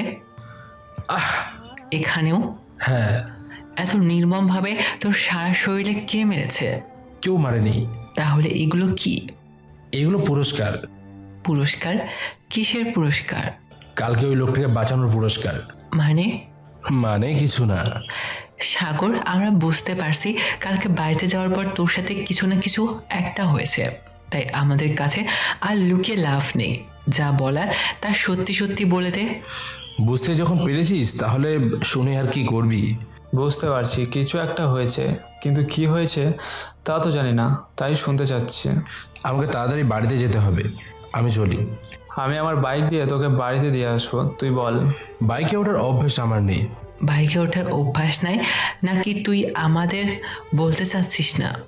তোদের যা মনে করার করতে পারিস। সে তুই যাই বলিস, তোর সাথে কি হয়েছে তা না শোনা পর্যন্ত আমরা তোকে ছাড়ছি না। তোদের সাথে এখানে বসে তোদের কাহিনী শোনানোর সময় আমার কাছে নেই। দরকার পড়লে তোর সাথে হেঁটে হেঁটে আমরা বাড়িতে যাব, তবুও কাহিনী শুনতেই তোকেই ছাড়বো। হ্যাঁ জয় ঠিকই বলেছে। তোর কাহিনী শুনতে শুনতে যদি একদিন আমাদের হেঁটে হেঁটে যেতে হয় তাহলে আমরা হেঁটে হেঁটেই বাড়িতে যাব। তোদের ইচ্ছে। কথাটা শেষ করে সাগর হাঁটতে লাগলো। আমিও বাইকটা তাড়াতাড়ি নিয়ে বাইকের সাথে করে নিয়ে সাগরের সাথে হাঁটতে লাগলাম। এখন বল। কালকে সন্ধ্যের আগে আমাদের বাড়িতে পুলিশ গিয়েছিল। কেন? আমাকে জিজ্ঞাসাবাদ করতে। লোকটি অ্যাক্সিডেন্ট কি করে করলো, আমি তাকে কিভাবে পেলাম, এই সব নিয়ে। তারপর কি পুলিশ তোকে ধরে নিয়ে থানায় নিয়ে গিয়েছিল? না। তাহলে তোকে এমন ভাবে মারলো কে? ভাইয়া। কি, তোর ভাইয়া মেরেছে? হ্যাঁ। তুই একটু পরিষ্কার করে বলতো কি হয়েছিল। শোন তাহলে, কালকে পুলিশ আমাদের বাড়িতে এসে জিজ্ঞাসাবাদ করে চলে যাওয়ার পর মা ভাইয়াকে ফোন করে বলে বাড়িতে আমার জন্য পুলিশ এসেছিল। মায়ের কথা শুনে ভাইয়া রেগে তার কাজকর্ম ফেলে রেখেই বাড়িতে চলে আসে। বাড়িতে এসেই একটা লাঠি হাতে নিয়ে আমার রুমে আসে আর আমাকে জিজ্ঞাসা করে, কোথায় কি করেছি? মানে তুমি কোন বিষয়ে কথা বলছো? বুঝতে পারছি না আমি কোন বিষয়ে কথা বলছি, নাকি বুঝেও না বোঝার ভাব করছিস? আমি সত্যি বুঝতে পারছি না তুমি কোন বিষয়ে কথা বলছো। কোথায় কি অপকর্ম করে এসেছিস? তার জন্য বাড়িতে পুলিশ এসেছিল। আমি কোনো অপকর্ম করিনি। তাহলে কি খুন করেছিস, নাকি আগের মতো কাউকে মারার চেষ্টা করেছিস? না, আমি শুধু একজনকে বাঁচিয়েছি। তোর কত বড় সাহস, তুই আমাকে মিথ্যে কথা বলিস? ভাইয়া বিশ্বাস করো, আমি তোমাকে মিথ্যে করে বলছি না। বুঝেছি, তুই এইভাবে সত্যি কথা বলবি না, তোর জন্য অন্য পথই দেখতে হবে। কথাটা শেষ করে ভাইয়া লাঠি নিয়ে আমাকে ইচ্ছে মতো মারতে লাগলো আর বলতে লাগলো, তোর জন্য একটা এতিমের জন্য আমাদের বাড়িতে পুলিশ এসেছে। জীবনে কোনোদিন পুলিশ এই বাড়িতে ত্রিসীমানাও পা দেওয়ার সাহস পায় না। আজকে তোর জন্য পুলিশ সরাসরি এই বাড়িতে ঢুকে পড়েছে। কোথাও না কোথাও কাকে না কাকে জানি মেরে বাড়িতে এসেছে, লুকিয়ে বসে রয়েছিস, আর এখন আমার মিথ্যে কথা বলছিস। এতিমের বাচ্চা এতিমের জন্য আমাদের বাড়িতে পুলিশে পা দেবে কেন রে? অকর্ম করার আবার বাড়িতে এসে লুকিয়ে থাকা বের করছি। এইসব বলতে বলতে ভাইয়া আমাকে লাঠি দিয়ে বাড়ি মারতে লাগলো আর আমি ব্যথায় ও মা গো, মারা গেলাম গো। ভাইয়া ভাইয়া আমি তোমার পায়ে পড়ছি ভাইয়া, প্লিজ তুই আমাকে আর মারিস না ভাইয়া। আমি সত্যি বলছি, আমি কিছু করিনি ভাইয়া। একজন লোক রাস্তায় অ্যাক্সিডেন্ট করে পড়েছিল, তাকে শুধু হাসপাতালে নিয়ে গিয়েছি, আর পুলিশ হাসপাতাল থেকে আমাদের বাড়ির ঠিকানা পেয়ে আমাকে সেই সম্পর্কে জিজ্ঞাসাবাদ করতে এসেছিল। বাবা বাবা গো, ভাইয়া ভাইয়া প্লিজ আমাকে আর মারিস না, খুব ব্যথা পাচ্ছি ভাইয়া, প্লিজ মারিস না আর। আমি এইসব বলে চিৎকার করছি আর ব্যথায় ছটফট করছি। আমার কথাগুলো শুনে ভাইয়া বলল, আবার মিথ্যে কথা বলছিস, তোকে আস্তে আস্তে মারছি তো, তাই তোর মুখ দিয়ে মিথ্যে বের হচ্ছে। তোর মুখ দিয়ে সত্যি কথা কীভাবে বের করতে হয় তা আমি জানি, তারা তোকে দেখাচ্ছি। কথাটা শেষ করেই ভাইয়া আমাকে আরও জোরে জোরে মারতে লাগলো। আমি ব্যথা সহ্য করতে না পেরে মা গো, বাবা গো বলে চিৎকার করতে লাগলাম। তোর ভাইয়া তোকে এত নির্মমভাবে মারছিল, তখন তোর মা বাবা আর বোন আসেনি তোর ভাইকে আটকাতে? বাবার নিধি বাড়িতে ছিল না। আর তোর মা? মার খাওয়ার এক ফাঁকে দেখছিলাম দরজার পাশে দাঁড়িয়ে রয়েছে। মাকে দরজার পাশে দাঁড়িয়ে থাকতে দেখে চিৎকার করে বললাম, মা ও মা, ভাইয়াকে একটু বলো না মা, আমাকে জানি আর না মারে। ও মা বলো না একটু, ভাইয়াকে বলো না, খুব কষ্ট হচ্ছে মা, অনেক ব্যথা পাচ্ছি, প্লিজ মা ভাইয়াকে একটু থামাও। ব্যথায় ছটপট করে কান্না করতে করতে তখন মা কি করেছে জানিস? কি করেছে? মা খুব যত্ন করে দরজার সামনে অন্য ঘরে চলে গিয়েছে। তোর ভাইয়াকে আটকায় নেই? না। কেন? যদি ভাইয়াকে আটকাতে চাইতো তাহলে আর নিজে ফোন করে আমাকে মারার জন্য ভাইয়াকে ডেকে আনতো না। একজন মা এতটা নির্দয় কি করে হতে পারে? সাগর এই প্রশ্ন শুনে চুপ করেছিল, কারণ এর উত্তর হয়তো সাগরেরও জানা ছিল না। তোর ভাইয়া কতক্ষণ তোকে মেরেছিল? আমি জানি না। কেন? কারণ ভাইয়ার মার খেতে খেতে আমি অজ্ঞান হয়ে গিয়েছিলাম। তোর ভাইয়া যে তোকে পশুর মতন মারলো, তোর বাবা তোর ভাইয়াকে কিছু বলেনি? বাবা এই বিষয়ে কিছু জানেই না। তুই এত মার খাওয়ার পরেও হাসি মুখে কথা বলছিস কি করে? আমার জন্য এইসব নতুন না, তাই হয়তো হাসি মুখে কথা বলতে পারছি। মানে তোকে কি তোর ভাই এর আগেও মেরেছে নাকি? সাগর কিছু না বলে প্রতি উত্তরে শুধু একটা মুচকি হাসি দিল। শরীরে মলম দিয়েছিল? নিধি দিয়ে দিয়েছিল। কখন একটু খুলে বল। মার খাওয়ার পরে যখন আমি বিছানার উপর অজ্ঞান হয়ে গিয়েছিলাম, রাতে শরীরে জ্বালার কারণে আমার জ্ঞান ফিরে আসে। আমি কোনো মতে মাথা ঘুরিয়ে পাশে তাকিয়ে দেখি নিধি কান্না করতে করতে আমার শরীরে মলম লাগিয়ে দিচ্ছে। নিধিকে কান্না করতে দেখে আমি বললাম, এই পিচ্ছি কান্না করছিস কেন? ভাইয়া, বড় ভাইয়া তোমাকে আজকে আবার মেরেছে? মেরেছে কিনা তা তো দেখতেই পাচ্ছিস। বড় ভাইয়া সব সময় তোমার সাথে এমন করে, তুমি কিছু বলতে পারো না? কি করে বলি বল, উনি তো আমার বড় ভাই। তাতে কি হয়েছে? সব সময় এমন অত্যাচার কি সহ্য করা যায়? বাদ দে না, তুমি হয় ভাইয়াকে এরপর থেকে ভাইয়ার মারের উত্তর দিবে, না হলে কি? না হলে এই বাড়ি থেকে চলে যাবে। আমি বাড়ি থেকে চলে গেলে তোর ভালো লাগবে? আমার ভালো লাগে না, লাগুক, কিন্তু আমি তোমাকে এইভাবে মার খেতে আর দেখতে পারবো না। পিচ্ছি একটা। তারপর নিধি কান্না করতে করতে আমার সম্পূর্ণ শরীরে মলম লাগিয়ে দিয়ে আমাকে নিজের হাতে ভাত খাইয়ে ব্যথার ওষুধ খাইয়ে দিয়ে নিজের রুমে চলে যায়। আর আমি চুপচাপ পিচ্ছিটার দিকে তাকিয়ে থাকি। পিচ্ছিটা মাত্র 7-এ পড়লেও আমার কেমন খেয়াল রাখে, ঠিক যেন মায়ের মতো। আমার মাও এতটা খেয়াল আমার রাখে না। পিচ্ছিটার কথা ভাবতে ভাবতেই আমি কালকে ঘুমিয়ে পড়েছিলাম। সকালে উঠে কাজ শেষ করে কলেজে চলে আসি। সকালের নাস্তা করিসনি? আমার জন্য সকালের নাস্তা তৈরি হয় না। কেন? সে অনেক কথা, এখন আর বলার মতো সময় নেই। পাশে একটা রেস্টুরেন্ট আছে, চল কিছু খেয়ে নিবি। না রে, আমাকে বাড়িতে যেতে হবে। তুই বাড়িতে যাওয়ার জন্য এত উতলা হয়ে রয়েছিস কেন? আমি তাড়াতাড়ি বাড়িতে না গেলে বাড়ির কাজগুলো কে করবে? কেন, তোদের বাড়িতে কাজের লোক নেই? আছে তো। তাহলে সে কি করবে? তুই তাড়াতাড়ি বাড়িতে যাবি কেন? আমি বাড়িতে না গেলে সে কাজ করবে কি করে? মানে? মানে আমাদের বাড়ির কাজের লোক এখন তোদের সাথে গল্প করছে। কোথায়? এখানে আমরা ছাড়া তো আর কেউ নেই। কেন, আমি আছি না? তুই মানে? মানে আমি বাড়ির কাজের লোক। কি? হ্যাঁ। আচ্ছা চলি রে, অনেক দেরি হয়ে গেছে এমনিতে। আরও দেরি করে বাড়িতে ফিরলে পরে আবার ভাগ্যে দুপুরের ভাতও জুটবে না।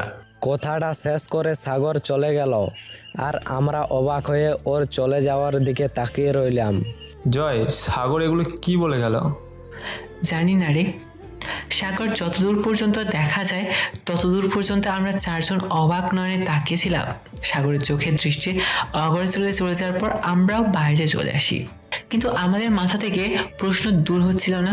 বারবার শুধু সাগরের কথাগুলো আর হাসিগুলোই মাথায় আসছিল। আমার এসব নতুন না, তাই হয়তো হাসতে পারছি। সাগরের এই কথাটা বারবার মাথায় ঘুরছিল, আর সারাদিন সারা রাত সাগরের এই কথাটাই ভেবেছি আর এর অর্থ বোঝার চেষ্টা করছি। মাঝে মাঝে ভাবতাম এর অর্থ কি? সাগরের ভাইয়ের আগেও মেরেছে, নাকি সবসময় ওর ভাই ওকে মারে? কিন্তু কেন? কি এমন কারণ থাকতে পারে যে ওর ভাই ওকে সবসময় পারবে? উত্তর কোনোভাবে খুঁজে পাচ্ছিলাম না, তাই সিদ্ধান্ত নিয়েছিলাম সাগরের কাছে এই প্রশ্নের উত্তর জানতে চাইবো, আর সেজন্যই পরের দিন কলেজের জন্য অপেক্ষা করতে থাকি। এতটুকু বলেই জয় চুপ করে যায়। পরের দিন তুই সাগরের এই প্রশ্নের উত্তর জানতে পেরেছিলি? কি রে, বল, জানতে পেরেছিলি কি না? হ্যাঁ, পেরেছিলাম। কি জানতে পেরেছিলি? পরের দিন সাগরকে প্রশ্নটা জিজ্ঞেস করতে সাগর আমাদের যা বলেছিল তা শুনে আমরা চারজন রীতিমতো অবাক হয়ে গেছিলাম। কি এমন বলেছিল যার জন্য তোরা অবাক হয়ে গিয়েছিলি? শোন তাহলে। সেদিন রাতে আমাদের কাছে জানি শেষই হচ্ছিল না। সারা রাত আমরা চারজন অপেক্ষা করতেছিলাম কখন রাত শেষ হবে, কিন্তু ওই যে কথায় আছে না, অপেক্ষার পুরো শেষ হতে না একটু বেশি দেরি হয়। আমাদের সাথেও ঠিক তেমনই ঘটেছিল। অপেক্ষা করতে করতে আমরা কখন যে ঘুমিয়ে পড়ছিলাম তা আমরা নিজেও জানি না। সকালে মা এসে আমাকে ডাক দেয়। জয়, এই জয়, ওঠ। মা, যাও তো, বিরক্ত করো না, একটু ঘুমাতে দাও। আর কত ঘুমাবি? কলেজে সময় তো হয়ে আসলো, কলেজে যাবি না? কটা বাজে? 9:30 বেজে গিয়েছে। কি? বিছানা থেকে লাফতে এত বেলা হয়ে গেছে আর তুমি আমাকে এখন ডাকছো? আমি তো তোকে সেই কখন ধরে ডাকছি, তোর তো বিছানা থেকে ওঠা নামগন্ধই নেই। মা, তুমিও না। এমনিতেই আজকে আমাকে একটু তাড়াতাড়ি কলেজে যেতে হবে, আর তুমি আমাকে এত বেলা করে ডাকলে দূর, ভালো লাগে না। যা বাবা, উনি সকালে ঘুম থেকে উঠবে না আর দোষ আমার হয়ে গেল। তারপর আমি কোনো মতো ফ্রেশ হয়ে এসে নাস্তা না করে বাইক নিয়ে কলেজে চলে আসলাম। পেছন থেকে মা আমাকে ডেকে নাস্তা করে যেতে বললো, কিন্তু আমি দেরি হয়ে গেছে বলে কলেজে চলে আসলাম। কলেজে এসে দেখি আমাদের আড্ডায় জায়গা রাজু, সিয়াম, রিয়াদ আগে থেকে বসে রয়েছে। আমি বাইক রেখে ওদের কাছে চলে গেলাম। কিরে জয়, আজকে কলেজ আসতে এত দেরি করলি কেন? আর বলিস না, কালকে রাতে অনেক দেরি করে ঘুমিয়েছি, তাই উঠতে দেরি হয়ে গিয়েছে। রাতে কি এমন করেছিলি যার জন্য দেরি করে ঘুমিয়েছিস? আর বলিস না, সাগরের কথাগুলো চিন্তা করতে করতে ঘুমাতে আর পারিনি। ওর কথা কালকে রাতে আমাদেরকেও ঘুমাতে দেয় নেই, তাই তো আজকে তাড়াতাড়ি কলেজে চলে এসেছি। আচ্ছা, সাগর কি কলেজে এসেছে? না রে, সেই কখনো থেকে ওর জন্য এখানে বসে অপেক্ষা করছি, কিন্তু ওর আসার কোনো চিহ্নই দেখছি না। আমার মনে হয় কি ও কলেজে আসবে না। আসবে আসবে, আমার সম্পূর্ণ বিশ্বাস আছে সাগর কালকে আসবে, কারণ সাগর কলেজ বন্ধ করার মতো ছিল না। কিন্তু কখন? এই তো সাগর আসছে। চল এখন তাহলে সাগরের কাছে যাই। হ্যাঁ চল। তারপর আমরা সবাই মিলে সাগরের সামনে উপস্থিত হলাম। সাগর আমাদেরকে দেখে দাঁড়িয়ে গেল। তোরা সবাই দৌড়ে যাচ্ছিস কোথায়? আমরা তোর কাছে আসছিলাম। কেন? কালকের অসম্পূর্ণ কথা শুনতে। অসম্পূর্ণ কথা মানে? আরে ওই তোর ভাই তোকে এমনভাবে মারে কেন? আর তোর মা দেখেও কিছু বললো না কেন? এইসব কিছু জানতে চায়। এগুলো জেনে তোরা করবিটা কি? জানি না কি করব, কিন্তু আমরা জানতে চাই। কেন এতদিন আমাকে নিয়ে এমনিতেই মজা করছিস, আর আজকে আমার কষ্টের কথা শুনে এসব নিয়ে মজা করতে চাস নাকি? থাক, তোর কষ্টের কথা আমাদের শুনতে হবে না। ভেবেছিলাম তোর কষ্টের কথাগুলো আমাদের বললে তোর মন হালকা হবে, আর আমরাও জানতে পারবো তোর সাথে তোর মা ও ভাইয়া এমন করে কেন। কিন্তু তুই ভাবলি কি না আমরা তোর কষ্টের কথা শুনে ওইসব নিয়ে তোর সাথে ফাজলামি করব? সাগর, আমরা মানছি আমরা খারাপ, একটু বেশি দুষ্ট, তোর সাথে সব কিছু নিয়ে ফাজলামি করি, কিন্তু বিশ্বাস কর আমরা এতটাও খারাপ বা দুষ্ট না যে কারো কষ্টের কাহিনী নিয়ে তোর সাথে ফাজলামি করবো বা মজা করব। এত কথার কাজ নেই, চল তোরা আমরা চলে যাই। হ্যাঁ চল। আরে আরে কোথায় যাচ্ছিস? আমি তো তোদের সাথে ফাজলামি করলাম, আর তোরা কিনা রাগ করছিস। এটা ফাজলামি ছিল? আমার কাছে তো এটা কোনো অংশে ফাজলামি মনে হচ্ছে না।